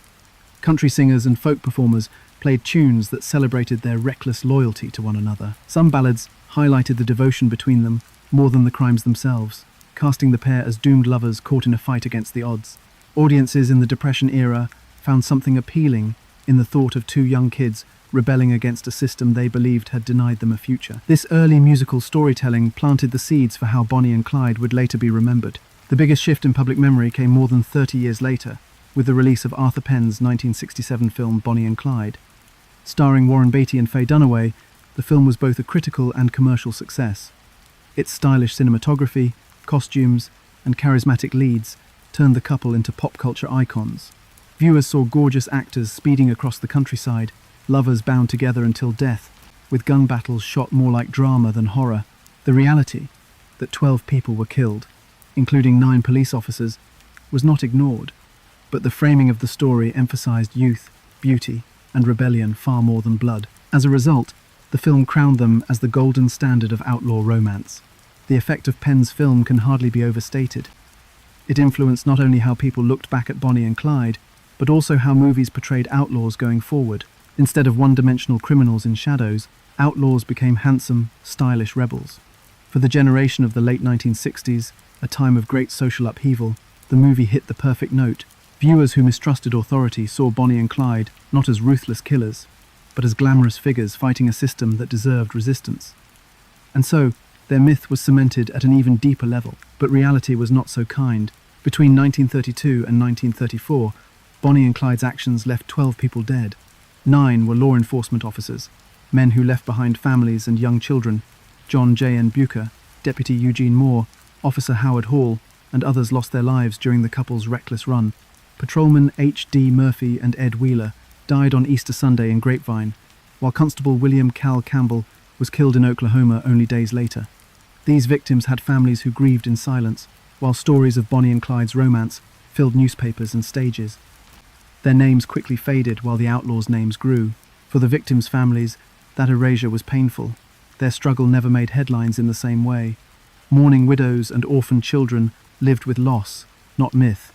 Their stories highlight why the legend feels so unsettling when held against reality.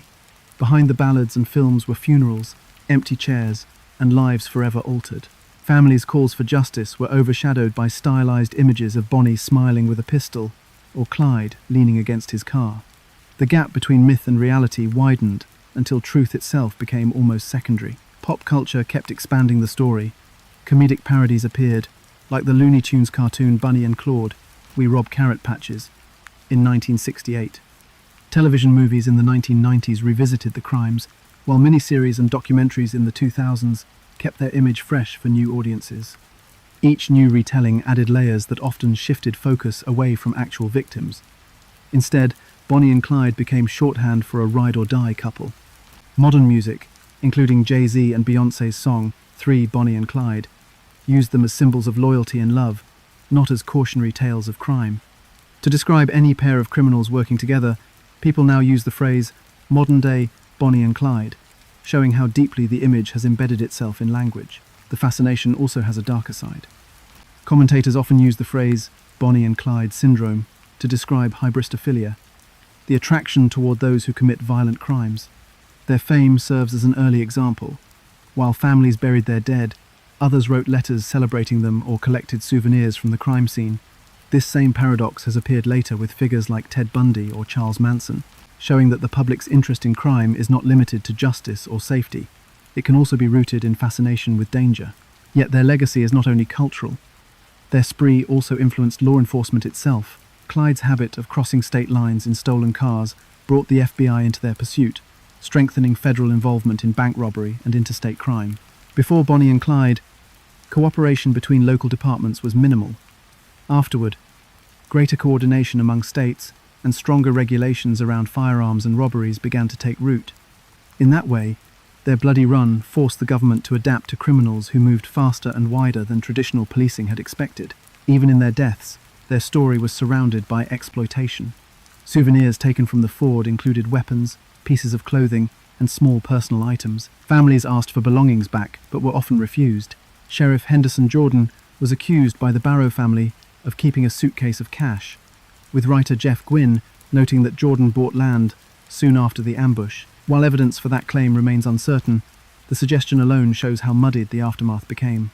Their end was not just tragic but turned into business, both for lawmen who participated in the ambush and for the travelling exhibits that followed. So why do we remember their story the way we do? Perhaps because their imagery was so powerful. Bonnie with her handwritten poems, Clyde in his sharp suits, both posed beside cars that looked modern and sleek to Depression-era eyes.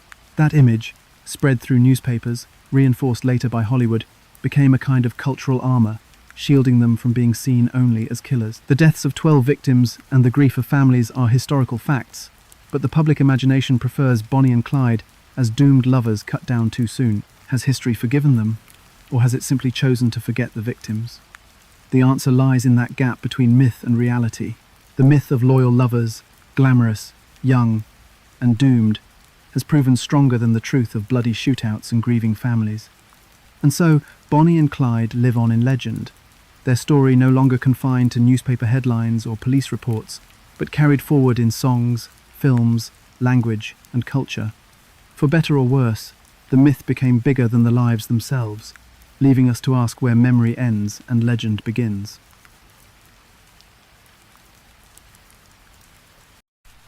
Welcome. As always, please comment down below where you are listening from, and don't forget to like the video. Let's get to it. Imagine walking to your car after buying groceries and never making it home. That's exactly what happened on October 2nd, 2002, when a single gunshot ended an unsuspecting man's life in a Maryland parking lot. Within hours, more victims would follow, each killed in ordinary locations, pumping gas, mowing a lawn, shopping. No one saw the killer. No one heard them coming. People realized it could happen to anyone, anywhere. But who was behind it? And how could they vanish so completely after each shot? A man stepped out of a convenience store in Wheaton, Maryland, just after sundown on October 2nd, 2002. He carried a bag of groceries, walked across the dimly lit parking lot, and before he could reach his car, he collapsed. One gunshot. No warning, no argument, just a sharp crack, followed by silence. People inside the store heard nothing unusual. There was no fight, no robbery attempt, no visible shooter waiting nearby. The man was gone, and no one could explain what had just happened. Why here, and why now? That was the question hanging over a neighborhood that had never seen anything like it. The parking lot where this first killing took place sat in a busy stretch of Wheaton. It was ordinary, the type of place where people came and went quickly, not a place linked to danger. At the time, Wheaton was a typical suburb outside Washington, D.C., with strip malls, small shops, and restaurants lined up along wide streets. To see a man shot dead in such a casual setting was shocking, not just for how sudden it was, but for how little made sense about it. He was not in a fight. He was not robbed. He had been coming from routine shopping. And then, in seconds, life ended. The randomness of it unsettled people immediately. When police arrived, they faced a crime scene stripped of the usual clues. No one saw anyone running away. No one heard multiple gunshots. Nothing looked like the gang disputes or stick-ups the department had worked before. Investigators leaned over the body and the ground around it, but there was nothing obvious to grasp onto. This was not a crime with a motive that shouted itself out. Officers had to ask if the man had been targeted personally, or if he had suffered because someone else wanted to kill whoever happened to be around. That uncertainty planted an unease that grew quickly. This shooting stood apart from the usual pattern of city crime. Normally, when someone was murdered in the street, there were links.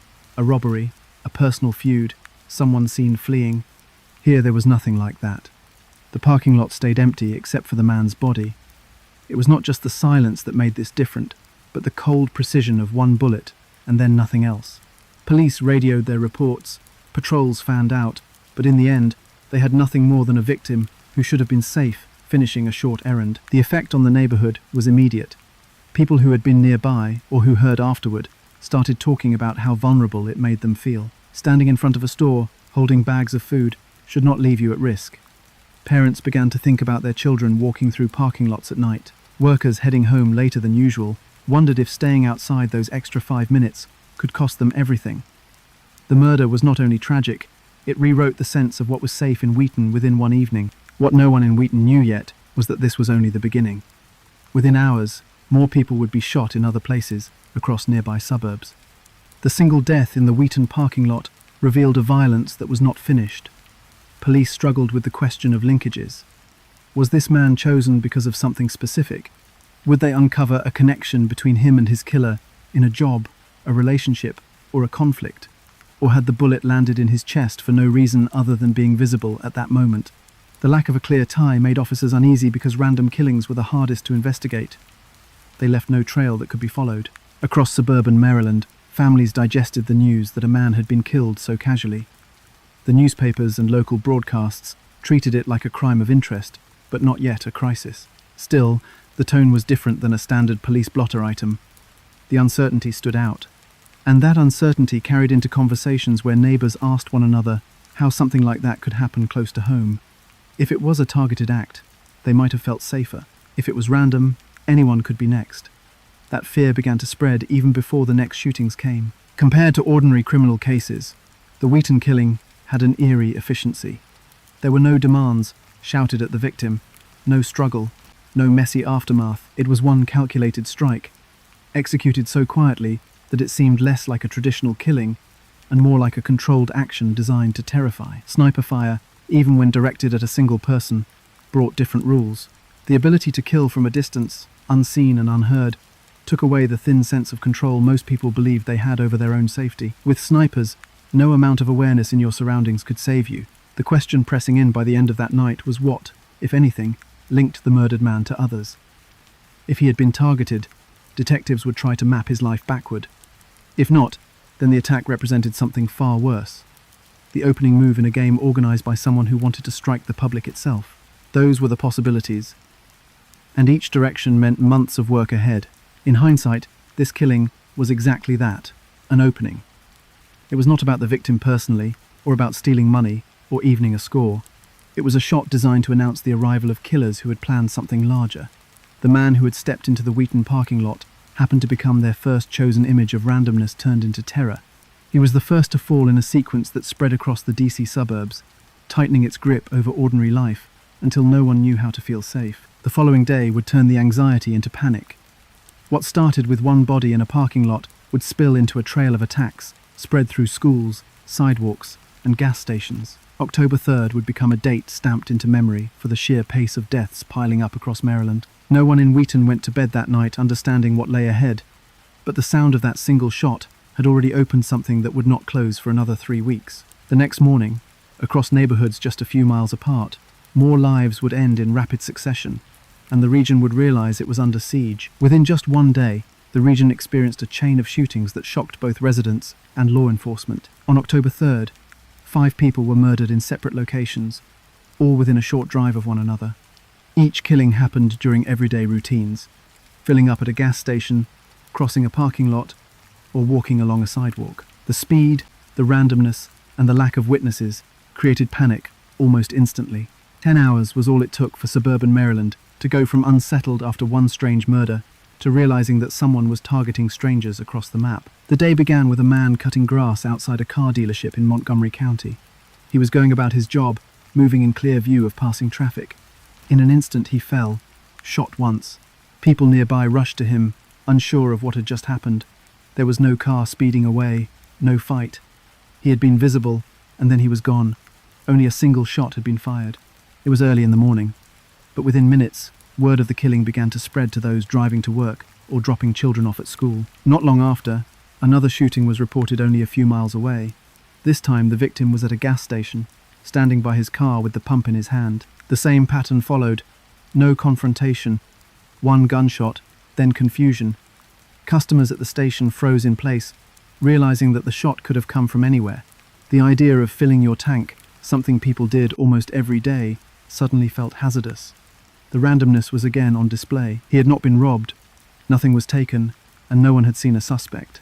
It appeared to be the same kind of attack as the earlier one. By the time police were still processing the first scenes, another call came in.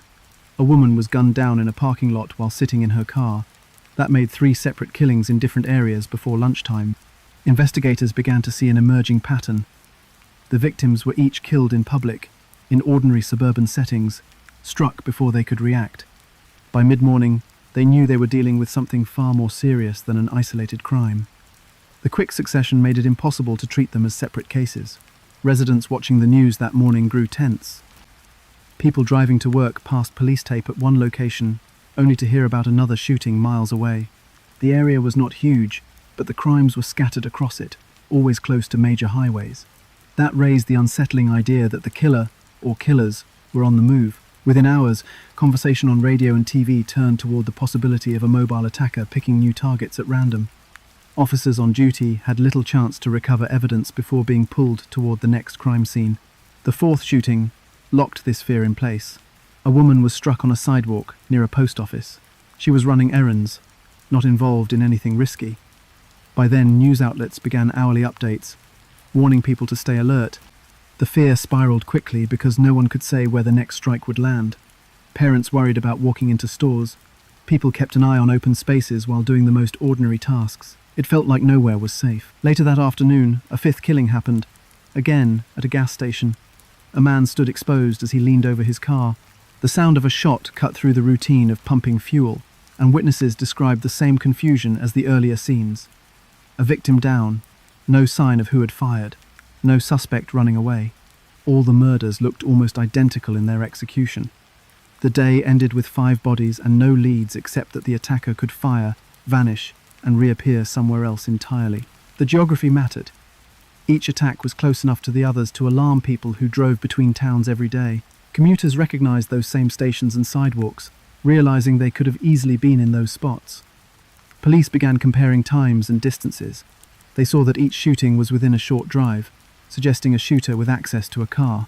It was not someone hiding on foot, slipping away into backyards. It looked like someone rolling through suburban streets, choosing victims, and driving off before law enforcement could close in. By night, the seriousness of the situation became clear across all levels of police.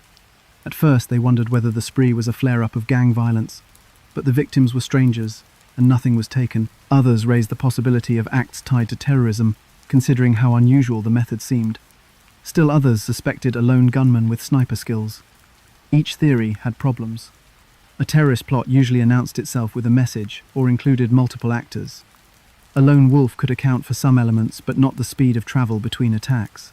At the time, uncertainty was feeding the fear as much as the killings themselves. Law enforcement agencies ramped up their presence, marked patrol cars, filled gas stations to give people cover while fueling. Helicopters scanned highways. Checkpoints slowed traffic in an effort to trap the shooter before they disappeared again. The investigation grew in scale within a single day because authorities knew more attacks could happen at any moment. While the shootings shocked the public with their pace, the way they were carried out also created enormous frustration for investigators. Witnesses never saw the shooter. Some only heard the sharp crack of a gunshot and then saw someone drop. In a few cases, people reported hearing nothing at all, only realizing what had happened by the reaction of others around them. No description could be pieced together, and that meant police could not release any warning beyond telling people to be on guard. The question spread quickly. How could someone kill this many people in separate locations so quickly without ever being spotted? The answer, though still unknown to officers that day, was simple. The shooter or shooters were not on foot. They were operating from a vehicle that gave them the ability to strike from a distance, fire a single round, and slip away. A modified car, equipped in a way no one suspected, made it possible to murder strangers from seemingly nowhere. That sedan would roll up to locations like any family car, wait for the right moment, and then drive off without raising suspicion. In one day, that tactic allowed 5 people in 5 locations to be gunned down without anyone knowing who to look for. It was one of the most effective ways to evade capture because authorities had no face, no weapon recovered, and no clear escape path to follow. Even after that devastating set of attacks, investigators still sat at their desks and in their briefing rooms without any names or descriptions to work with. They had a sense of mobility, an impression of precision, and a growing fear that the shooter could appear anywhere next. Suburban Washington, D.C. had become a hunting ground, and the person behind it was still invisible. Word of the day's events traveled far beyond Maryland by nightfall. Families in Virginia and the district followed the coverage, realizing the spree was not limited to one corner of the region. The cluster of killings revealed a threat that could shift to any surrounding community. The sense of safety had fractured completely, and police now faced a task unlike any they had seen before. Even though they had mobilized in full force, the truth was that they had no idea who the killers were or what they looked like. How safe is it to pump gas or mow your lawn?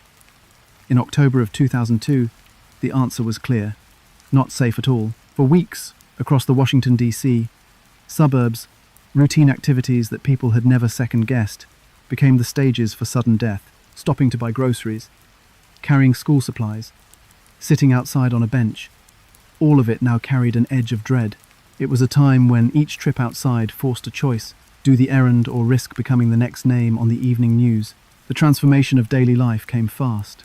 In the first days of the shootings, gas stations grew especially tense. The wide-open areas around the pumps gave drivers no cover and no way to hide. People bent down beside their cars, using metal doors as shields between themselves and the open air. Others chose to crouch while fueling, moving quickly but never letting their bodies stay exposed. Some stations in Montgomery County erected makeshift tarps or hung tarpaulins to block sightlines from roadways, hoping it might give customers some sense of control. These were not official safety measures.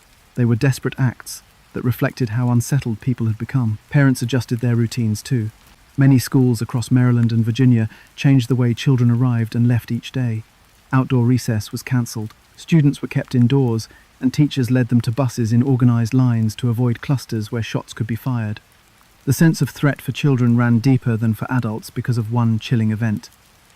A 13-year-old boy was shot and seriously wounded outside his middle school in Prince George's County. He had been walking toward the building, book bag slung behind him, when a bullet tore into him. He survived, but the attack reverberated across the region, sparking panic in families who thought children might be shielded from risk. Suddenly, even schools, considered safe ground, no longer felt secure. What made it even worse was the absence of any clear profile. Victims included men and women, young and old, people from different races and backgrounds.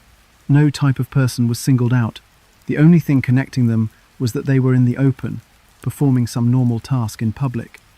That level of unpredictability meant people could not reassure themselves that they were safe. Going outside for a moment was enough. Individuals leaned toward the idea that the shooter wanted no specific person, but rather anyone who appeared available at a given moment. The psychological effect soon rivaled the physical toll. In interviews at the time, residents admitted to zigzagging across parking lots, weaving their path, as if that might make them harder targets.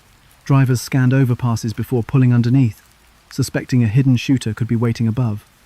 Simple habits, like walking across a street or standing in line for food, were infused with tension. The entire suburban landscape became suspect because any place where a person spent even a few seconds outdoors could be lethal. Media coverage amplified those fears. Daily press briefings detailed the rising count of deaths and injuries. Local outlets broadcast reminders from police to stay alert, and national news gravitated toward the horrifying scenario of children being in danger. The phrase repeated often was that children are not safe anywhere. That sentence circulated among parents, echoed in headlines and talk shows, until it lodged as an unavoidable truth in people's minds. Many families responded by keeping their children at home, skipping trips to playgrounds, malls, or even birthday parties. It was not paranoia. It was an attempt to erase any avoidable exposure. The string of shootings had changed the very meaning of public space. Spaces once meant for community, like parks, sidewalks, or fields, suddenly felt untrustworthy. Private property lines offered no real reassurance because one victim had fallen while mowing his yard. The attacks had erased the boundary between safe and unsafe space. Someone could be at work, in school, or even just outside their own house, and it made no difference. The killers had achieved a chilling effect, convincing thousands of people that nowhere was beyond reach. Why target such ordinary acts? One explanation investigators began to consider was that the shooters were trying to maximize fear, not just body counts. By selecting routine activities that touched everyone's life, they were spreading panic deeper than any one crime could. Firing on someone in a dispute would have seemed local, contained, and limited, but firing at strangers chosen by circumstance forced entire communities to adapt and change daily life. Fear was no longer abstract. It was written into the way people filled their tanks or guided their children across sidewalks. The situation left law enforcement battling not only the killers, but the climate of anxiety. Police officers parked their cruisers in front of some stations to shield customers. Helicopters droned overhead along major highways in hopes of spotting suspicious vehicles.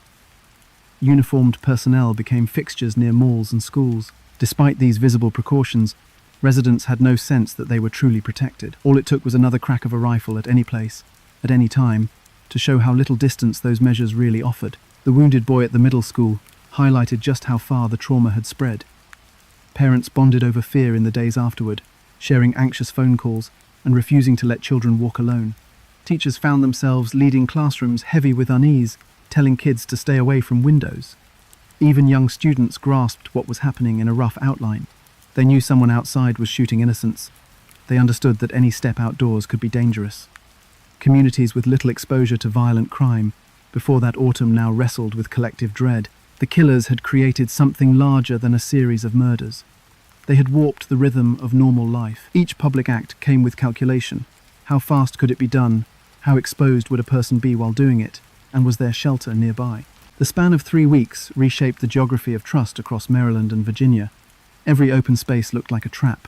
Every pause in movement felt unsafe. In hindsight, it became clear that the choice of targets was about more than logistics. While some spots offered clear sightlines for a sniper, the recurring emphasis on fuel stations, sidewalks, and school grounds suggested intent to weaponize daily life itself. The shooters exploited habits everyone shared. The horror lay not in a complex plan, but in its simplicity, killing in plain sight while never revealing themselves. Each act drove home the message that survival depended less on awareness and more on pure luck. That was the answer to why pumping gas or mowing your lawn became deadly. It was because the snipers chose to use routine behaviors as their weapon. The invisibility of their attack amplified that fear, because the victims could not be blamed for risk-taking or reckless acts. They had merely participated in ordinary life, and that made their deaths echo further, salting dread into every corner of the region. But the psychological power of the killings was only half the story. What allowed this invisible threat to sustain itself for weeks was not just strategy, but the hidden mechanics behind it. Police began to suspect that the attackers' mobility was not incidental, but central to their method. The key was the weapon, and more importantly, the way it had been paired with a vehicle, turning something as familiar as a family sedan into a disguised instrument of death. Investigators didn't know it yet, but the killers had turned an ordinary family sedan into something much more dangerous. The vehicle was a blue 1990 Chevrolet Caprice, a model that blended into traffic and raised no suspicion. At first glance, it was nothing more than an aging car rolling through Maryland and Virginia highways. What the police would eventually learn was that it had been changed into a weapon, a place where the shooters could remain hidden while targeting strangers. It became a rolling sniper's nest, and it allowed them to stay close enough to the community to disappear in plain sight. The Caprice's exterior told no story. It was not marked, it was not stolen, and it did not draw attention. Older sedans were common on suburban streets, parked outside shopping centres, or lined up in rows at apartment buildings.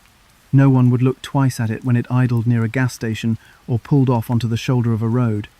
This was part of the killer's strategy. They didn't need camouflage when the car itself was ordinary enough to blend with thousands of others across the Washington region. Inside, however, it was far from normal. The back seat of the Caprice had been removed.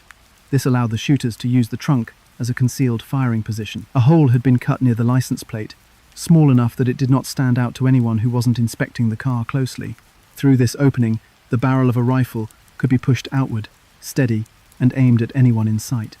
From behind, to a casual observer, the car looked whole. Parked among other vehicles, no sign revealed that it was a weapon waiting to fire. That engineering decision proved decisive. By staying inside the car, the shooters avoided exposing themselves. Onlookers never saw a man carrying a rifle, never spotted someone perched on an overpass, never caught a figure running away. The shot came, and the car simply rolled away, indistinguishable from all the others crossing the roads at the same time. To law enforcement, that absence of an identifiable human presence was maddening. Each time investigators arrived at a murder scene, they heard the same accounts: a loud crack, sudden collapse, and then stillness.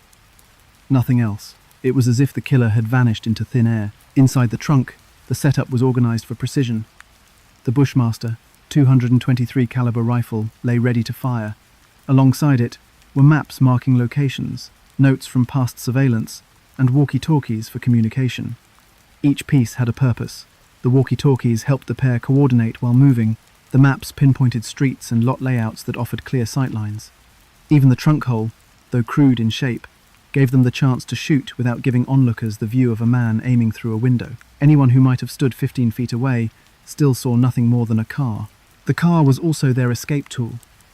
Every sniper attack relied on getting away before law enforcement could block off routes. By staging attacks directly from the Caprice, there was no need to ditch weapons or flee across neighborhoods. They fired, closed up the trunk, and drove off within seconds. In heavy suburban traffic, the blue sedan merged into the background. Witnesses at gas stations often remembered nothing notable, only that cars were coming and going as usual. Nothing about a Chevrolet Caprice parked nearby would make them recall it later. Investigators were left with little to study. Without witnesses describing suspects, composite sketches were impossible. The crime scenes yielded shell casings but no usable fingerprints or DNA. The attacker's distance to the victims added further difficulty. Because the shot came from dozens of feet away, no one could connect it directly to any one position. The idea of a vehicle being used in this way was not immediately central in their thinking. Law enforcement at first wondered about a gunman hiding in the woods or perched on rooftops. It would take time before they began suspecting that an ordinary car could be the staging point for each murder. That suspicion came later, when the absence of other explanations forced investigators to expand their theories. No one saw shadows moving across roofs. Patrol sweeps of wooded areas came back empty. Each strike happened near roads and parking lots. That detail stood out. How often the settings were spots where vehicles could sit unnoticed. Gradually, profiles shifted toward the possibility of a mobile shooter. If the killings were tied together, only a vehicle could explain the speed of movement and the invisibility of the suspect. They were right, but confirming it was not simple. The Caprice's disguises extended even to its registration. John Muhammad had made sure the vehicle did not carry details that drew attention. It looked like any second-hand car owned by a working man. When police began canvassing for vehicles spotted near scenes, dozens of witnesses only provided general categories such as sedans, station wagons, or white vans. One recurring thread was a white box truck, spotted in the area of several murders. That incorrect lead consumed time and resources, while the real killer car continued to drive unremarked. The blue Caprice passed through police checkpoints more than once without its secret being uncovered. Meanwhile, forensics teams faced pressure. They sifted through each site with expectations of breakthrough evidence, but the best they could pull were single bullets that told them caliber, not identity. A Bushmaster rifle could be traced if located, but without it, the bullets were just metal. The lack of any human description made investigators restless. It wasn't that people were refusing to cooperate. Simply put, anyone close enough to see the killer would have been the victim, and those far enough away saw only ordinary traffic. Still, the very cleverness of such a system raised the question of sustainability. The shooters could kill and escape again and again from this vehicle, but could they do it forever? Patterns tend to form, and mistakes tend to follow long campaigns.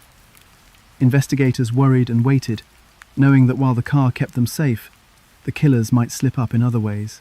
A missed detail, a trace left behind, or a witness catching sight of the wrong thing could shift the balance. The Caprice was a strong disguise, but it depended on continued luck. In the end, what was inside the blue Caprice was nothing less than a mobile kill zone camouflaged as an aging family car. In the trunk sat the rifle that had ended lives at gas stations and sidewalks. On its floor were maps covered in notations, walkie-talkies used for communication, and traces that tied back to the killers.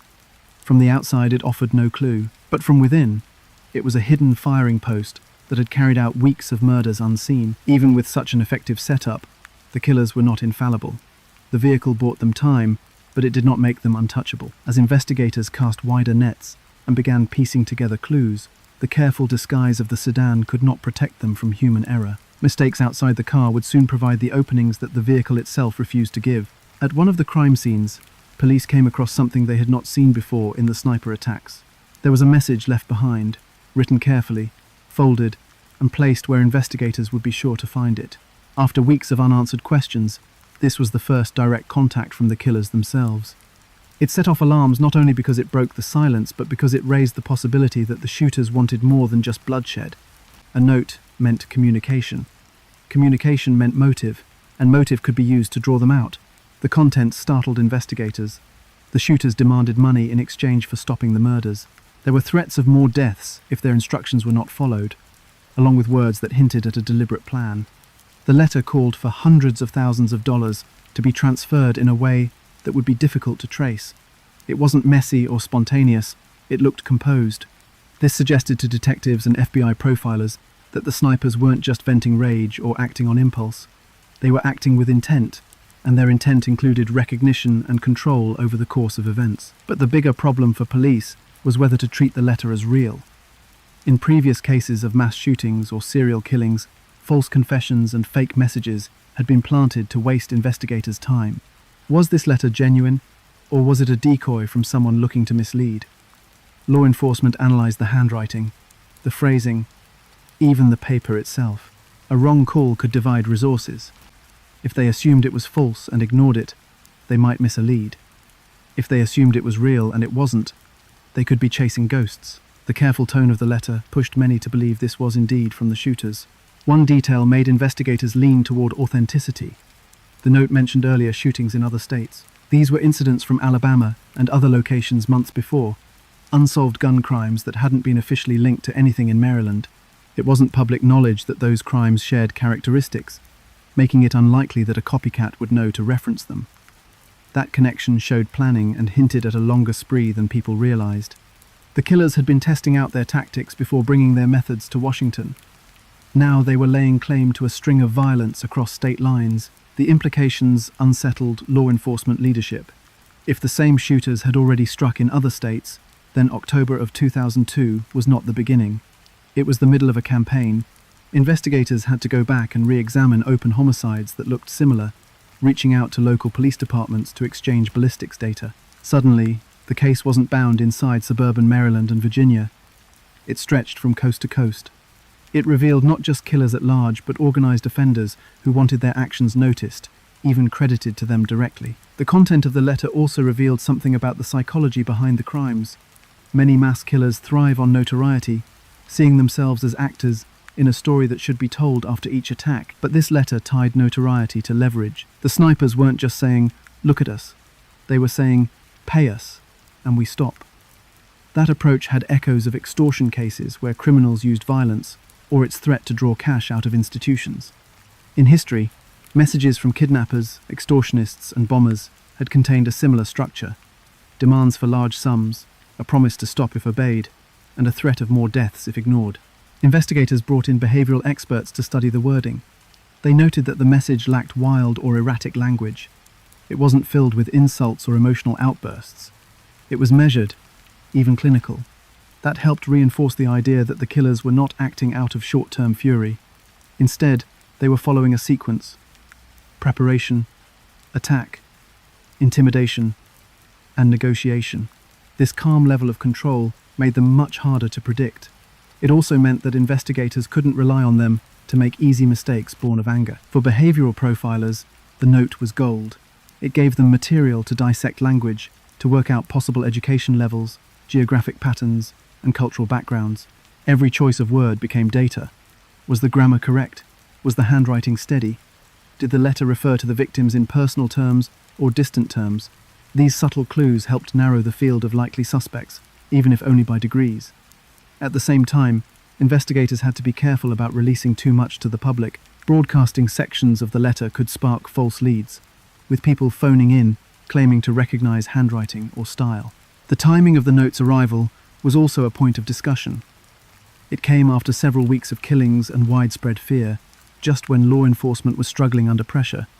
That timing suggested the killers were watching the police response, adjusting to it, and then inserting themselves into the investigation. Police didn't like being pulled around by those committing the crimes, but they couldn't ignore the letter either. Doing so risked more attacks without the chance for negotiation.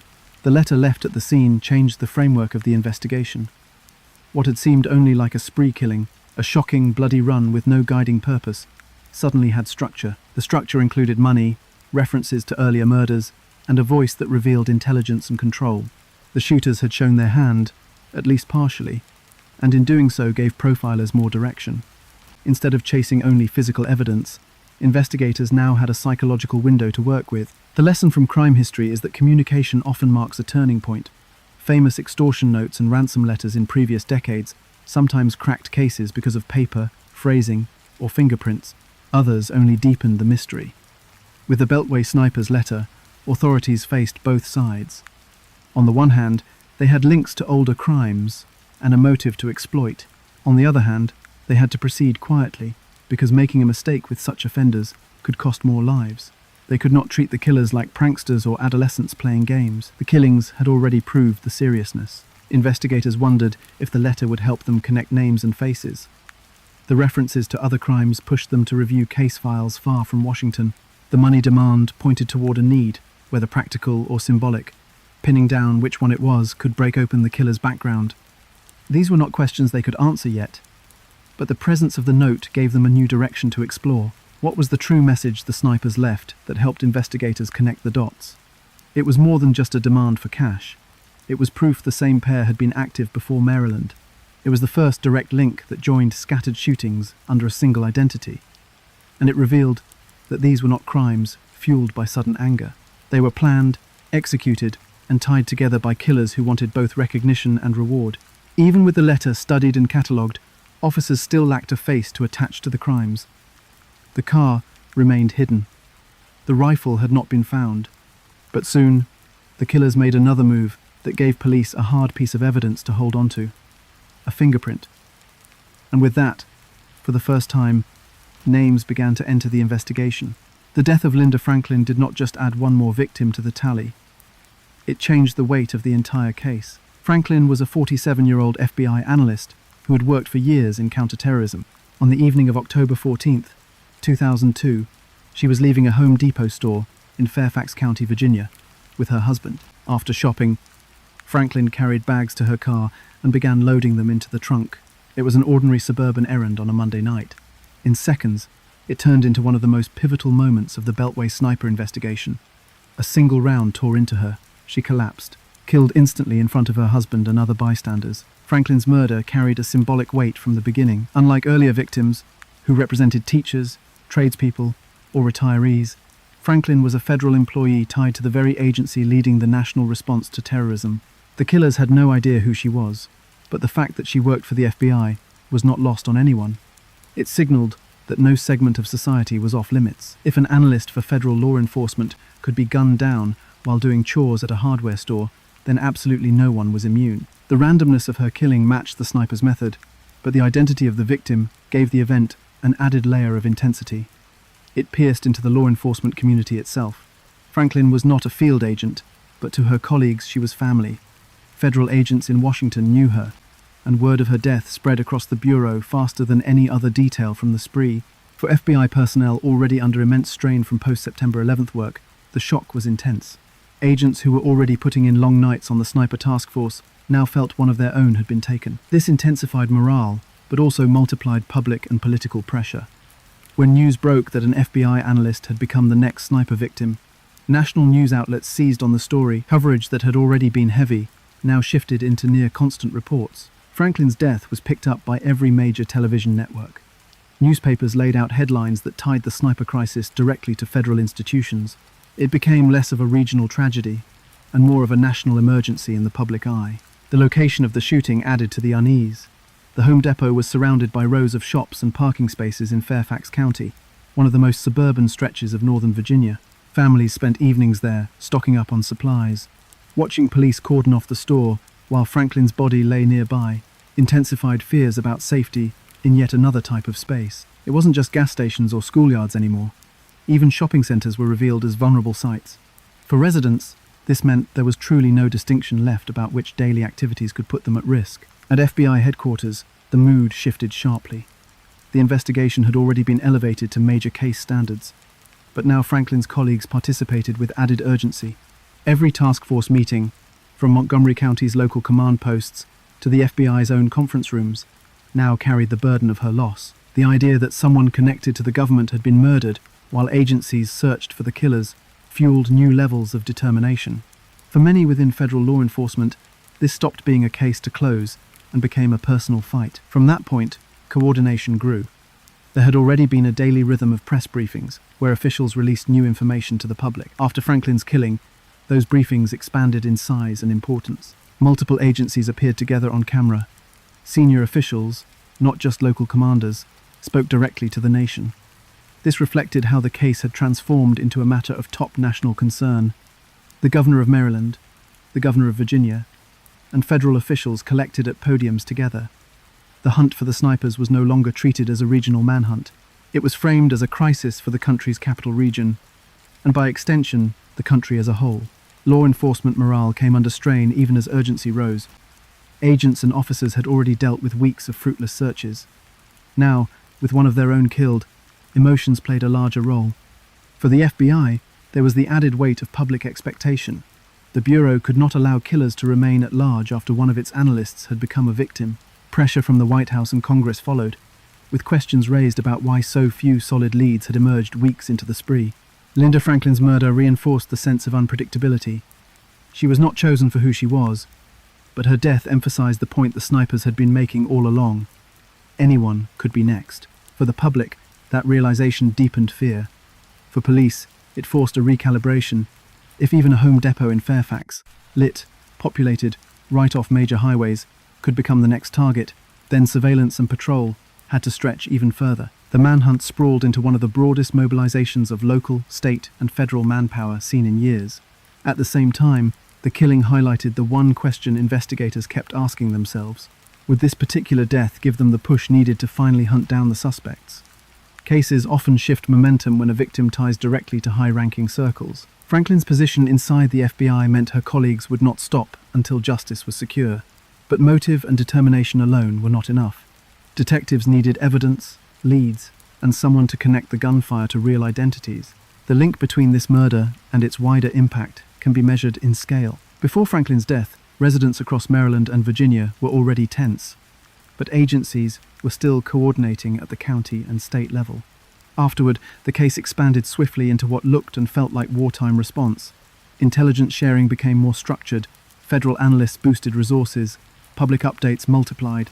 Franklin became not just the 10th victim, but the pivot that elevated the sniper manhunt to absolute top priority across every available channel. That is why the death of Linda Franklin mattered so deeply in the sequence of events. It transformed the emotional stakes for law enforcement, expanded the scale of national media attention, and triggered federal institutions to commit everything they had.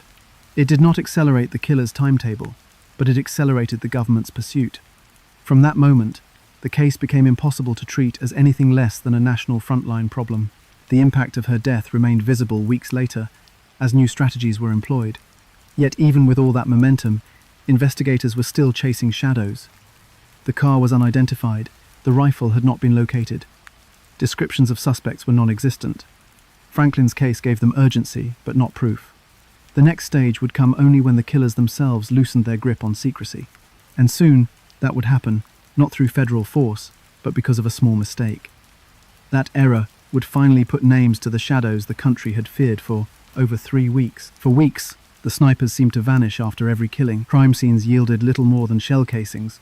Police searches ended without suspects, and the region lived under constant fear, with no clear image of who was responsible. That silence, however, ended not in Maryland or Virginia, but in Alabama. In early October, a liquor store in Montgomery was targeted during a robbery. 2 people were shot, and evidence was left behind. The robbery had not looked like the sniper attacks at first.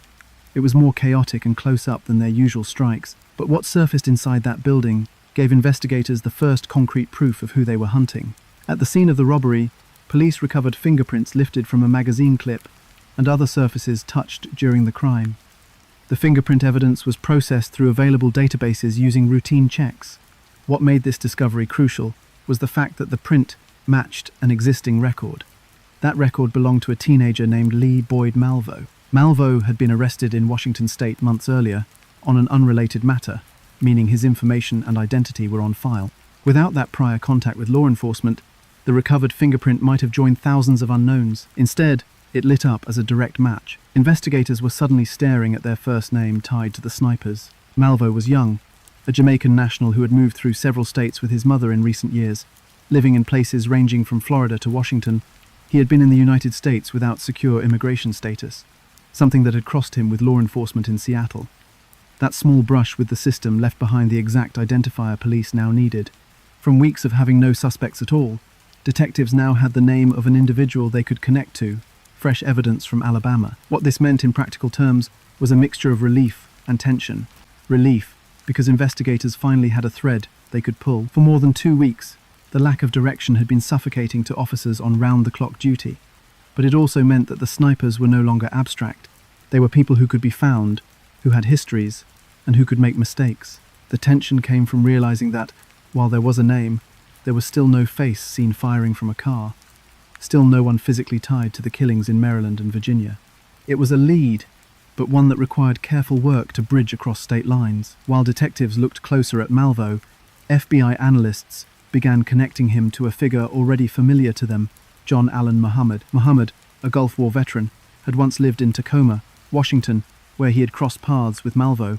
Neighbors would later recall the unusual closeness between them. But at the time, what stood out to investigators was Muhammad's background with firearms. A record showed he owned a Bushmaster .223 caliber rifle, the very type determined to have fired the sniper rounds in Maryland. The pieces began forming more than a name. They formed a pair. Police and federal agencies traced Muhammad's history carefully. He had military training and marksmanship experience, knowledge that matched the precision of the Beltway attacks. He also had reasons to move often, with a past that included a custody fight over his children and legal disputes that may have festered into resentment. With Malvo already highlighted by the fingerprint, Muhammad emerged as the older partner. FBI ballistics experts noted how the recovered bullets matched a Bushmaster rifle model known for its reliability and range. With that, Muhammad was more than just a name pulled from Malvo's orbit. He became the second half of the answer. The confirmation process unfolded quickly once both names surfaced. Maryland investigators could finally attach identities to case files that had previously been marked unknown shooter. With the names came photographs, immigration documents, and background contacts. Officers now knew what faces they were searching for and what connections might lead them closer to the killer's vehicle. The challenge remained to move from identity on paper to physical capture. Surveillance teams were told to track down both men across multiple states. For investigators who had spent weeks explaining failure at press briefings, this moment brought cautious optimism. They could not announce the names right away. Doing so risked alerting Muhammad and Malvo that authorities were closing in. Instead, they worked quietly to gather support, watch bus stations and highways, and link the two suspects to the elusive Chevrolet Caprice. Still, the discovery meant that every officer mobilized on the sniper case could change from random patrols to targeted searches. The invisible killer now had names, voices, and past addresses that could be tied to real locations. The critical question lingered: could this actually be the breakthrough they needed, or was it still not enough to close the case? Having identities on file did not mean immediate arrests. The snipers were still operating actively, people were still being shot, communities still crouched while pumping gas and kept their children indoors.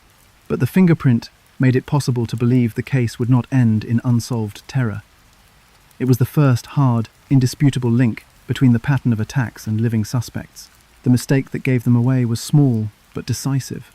Muhammad and Malvo had shifted from their sniper method to commit a close-contact crime. In doing so, they broke their own pattern of invisibility. Fingerprints left during the Montgomery robbery tied Malvo to an old juvenile record, and once his name emerged, federal investigators drew the line straight to Muhammad and the Bushmaster rifle. That slip removed the veil of anonymity that had protected them. It cracked open a case that once seemed unsolvable. As news moved quietly among investigators, separate strands began converging. Reports of vehicles that might be linked to the suspects, sightings of a blue sedan, and previous addresses all started to merge into a clearer picture. Task forces expanded collaboration, now operating with shared certainty about who they were hunting. The old Caprice, still anonymous to the public, was now on lists and in briefings as a potential killer's nest. Surveillance tightened around areas thought to be connected to Muhammad, while analysts looked for any trace Malvo might leave behind. The fingerprint was just one piece, but it was the first piece that carried weight strong enough to shift the investigation into a new phase. The snipers finally had names attached to them, and with that change, the chase moved from shadow to pursuit, leading investigators step by step closer to the car that had eluded them for weeks. Within days, those separate strands, fingerprints, ballistics, and sightings, would close in on a rest stop outside Maryland. The 23 days of fear were heading toward an end, and with it, the first real chance at relief for the Washington region. After 23 days of fear and unanswered questions, a tip from an alert citizen pointed officers to a highway rest stop in Maryland. The man making the call was a mechanic who had been listening closely to reports about the wanted Chevrolet Caprice. He thought he had spotted the same car parked along Interstate 70 near Myersville.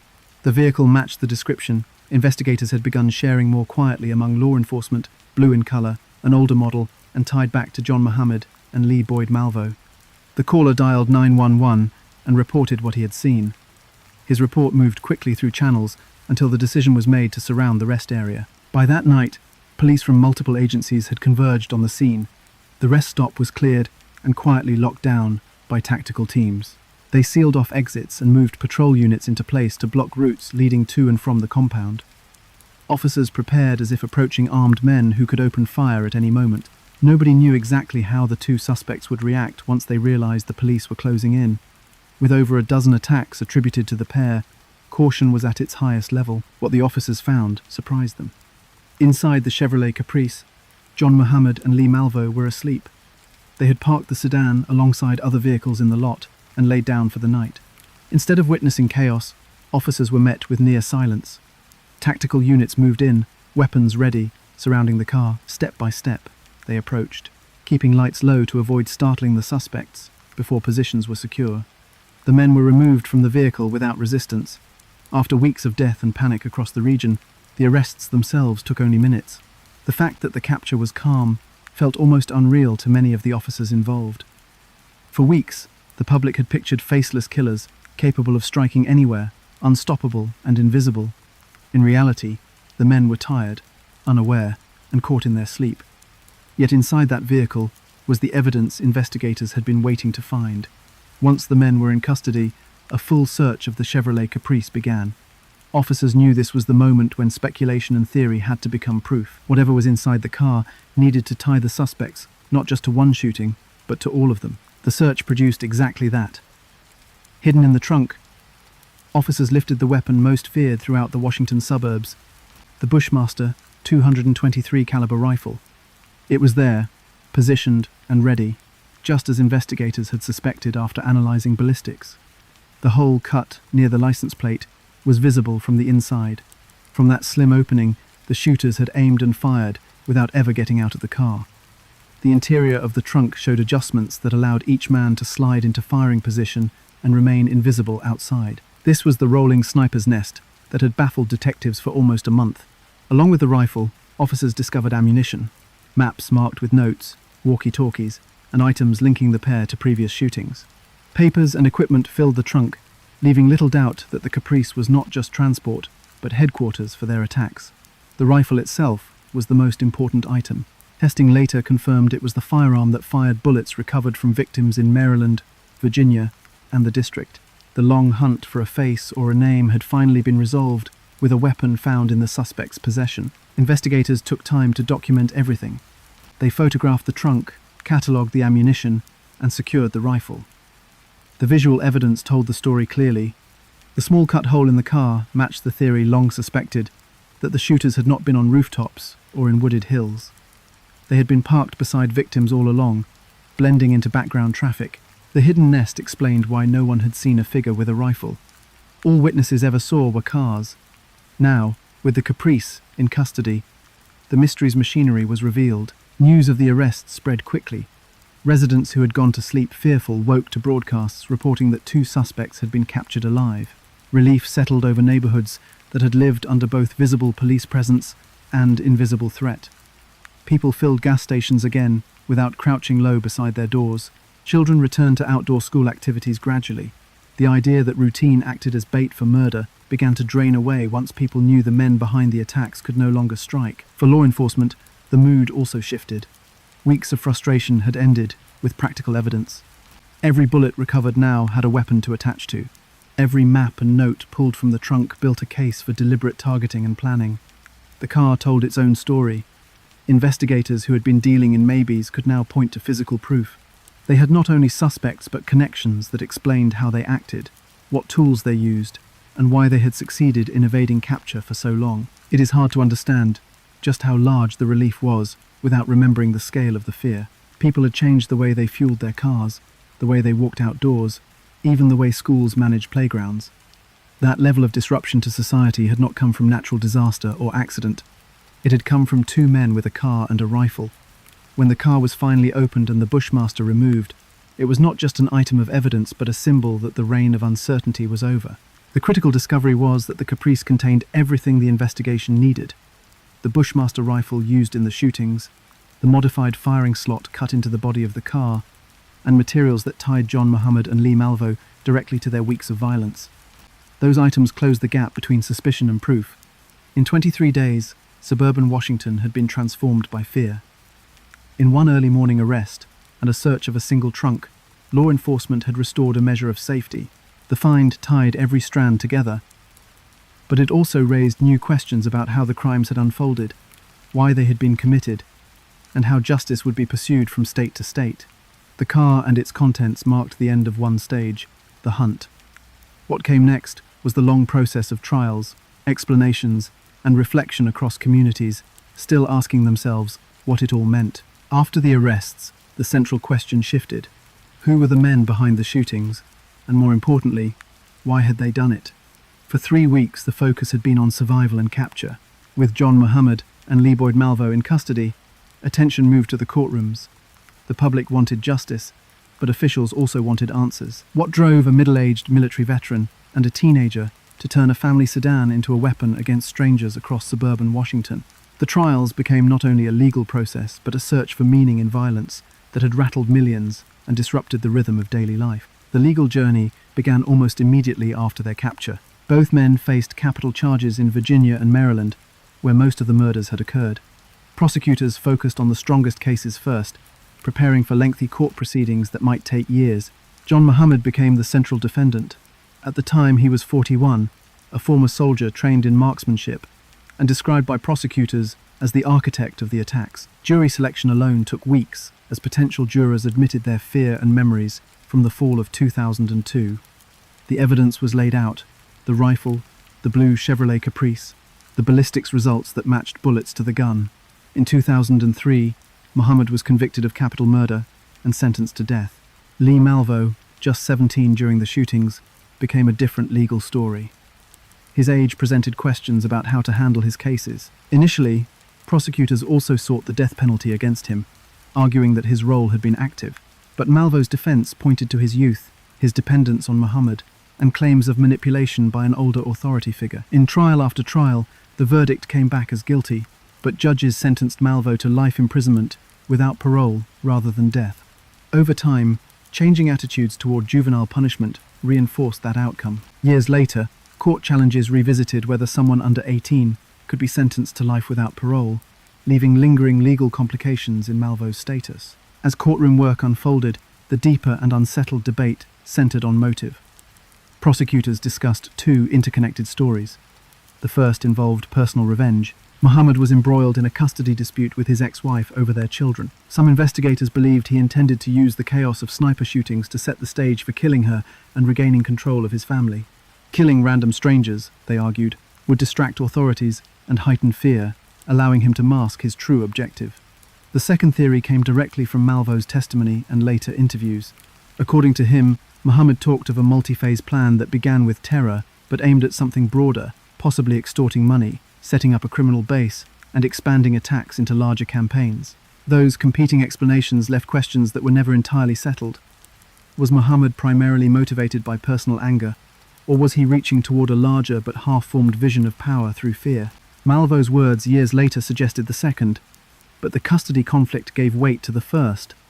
In either version, the randomness of the killings had achieved the same effect: a region held in paralysis, convinced it was under siege by ghosts with rifles. The legal complexities extended further because the crimes crossed boundaries.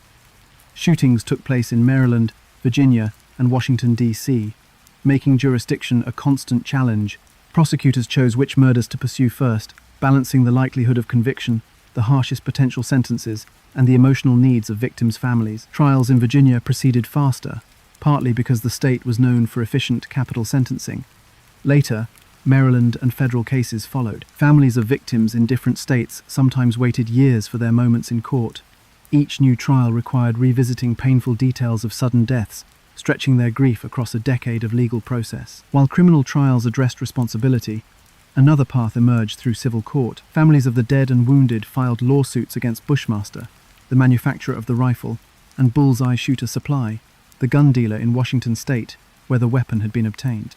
The dealer had previously lost track of dozens of firearms through poor record-keeping, including the Bushmaster used in the attacks. Plaintiffs argued that both the company and the dealer should pay damages for allowing a military-grade weapon to slip into circulation without proper safeguards.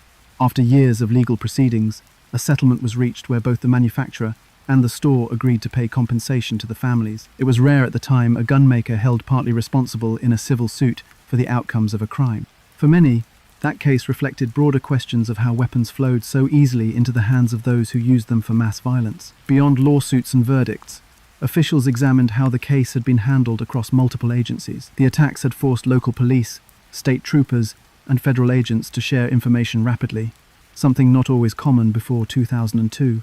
Daily briefings became the norm. Joint command posts operated across jurisdictional boundaries, and data was exchanged more directly between departments. Though the case had stretched investigators to breaking points, it also highlighted the importance of cooperation.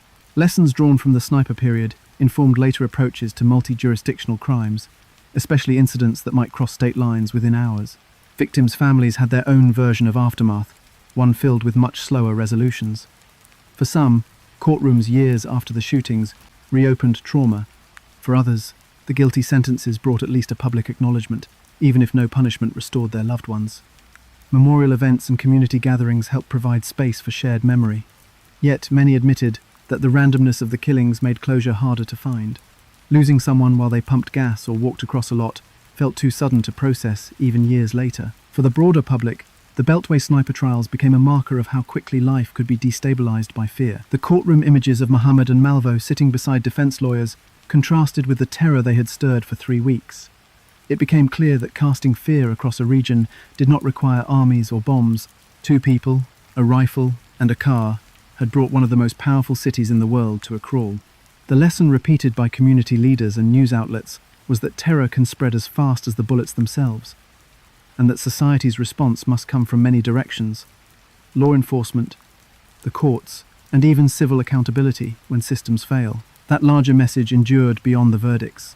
The trials settled personal accountability, but the cultural echoes asked how to prevent ordinary life from being so easily weaponized again. The laws, the lawsuits, the manpower, and the cooperation all pointed to the same answer.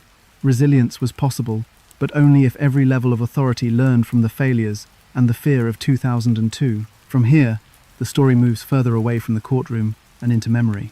Communities across Maryland and Virginia would carry the reminders far longer than the trials lasted. Memorials and markers emerged, small but permanent symbols that a time of dread had passed but was never forgotten. Documentaries, articles, and true crime studies kept the case present in public discussion. Even 2 decades later, the Sniper Weeks continued to appear in lessons about crisis response and community recovery, and with those echoes came the lasting reflection of how ordinary routines once became dangerous and how quickly safety could be shaken across an entire region. 2 decades later, the Beltway sniper attacks still sit in the memory of the Washington, D.C. area. For people who lived through the autumn of 2002, the sound of a single gunshot from nowhere is not just a detail in a headline. It lingers as a moment when life changed. Ordinary neighborhoods that once felt safe became linked in the public mind to fear.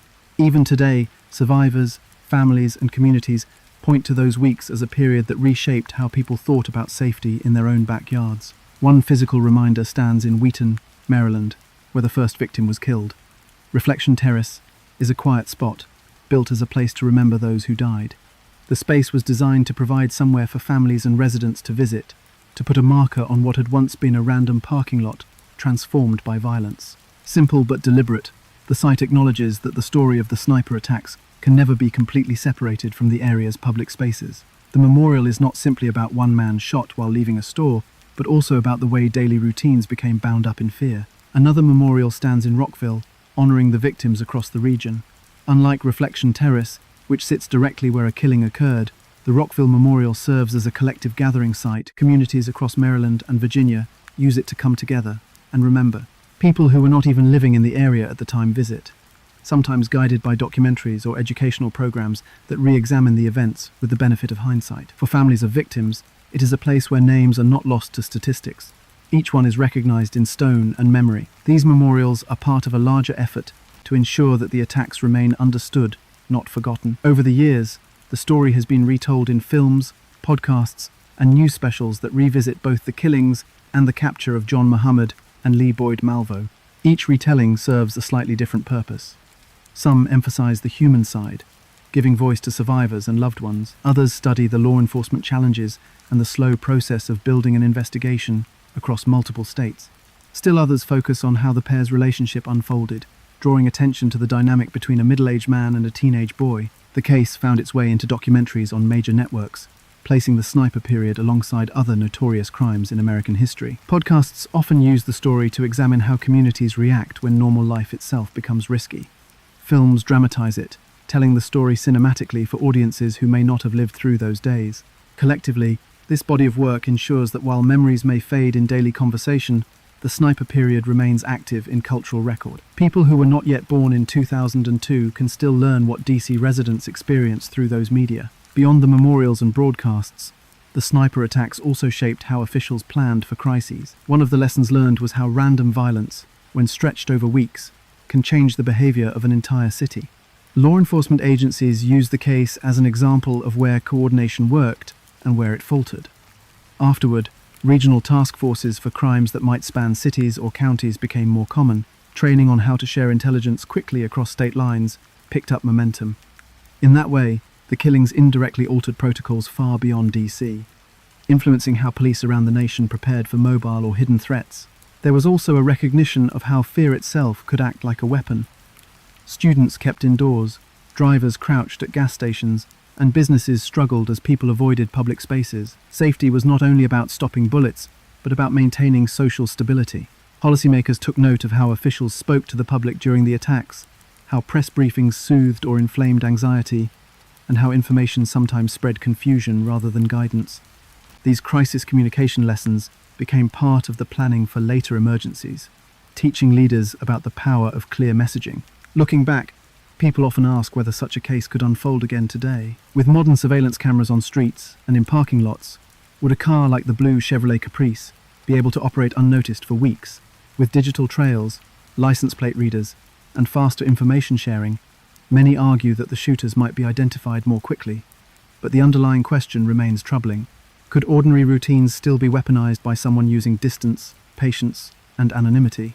Technology helps, but the basic vulnerability of people standing exposed while doing daily chores has not changed.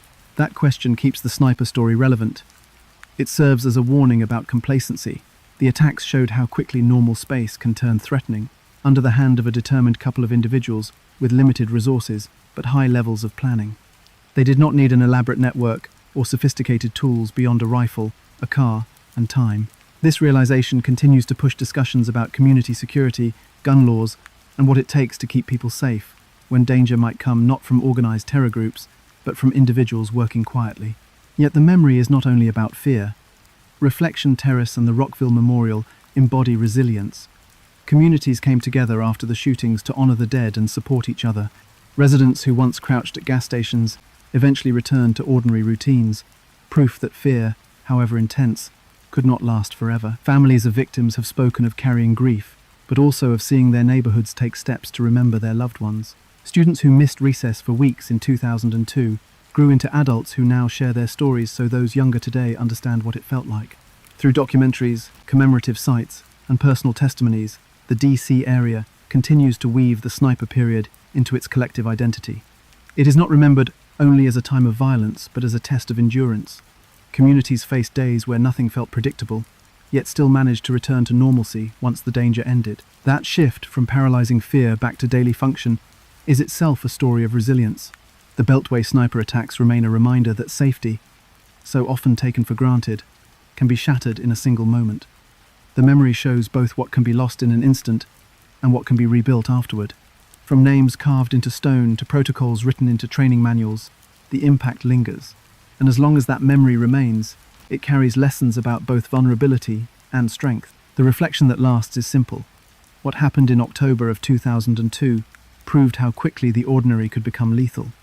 And it also showed that even after weeks of fear, people could return to daily routines again. Safety can disappear in a matter of seconds, but communities can still hold together and rebuild once the fear is gone.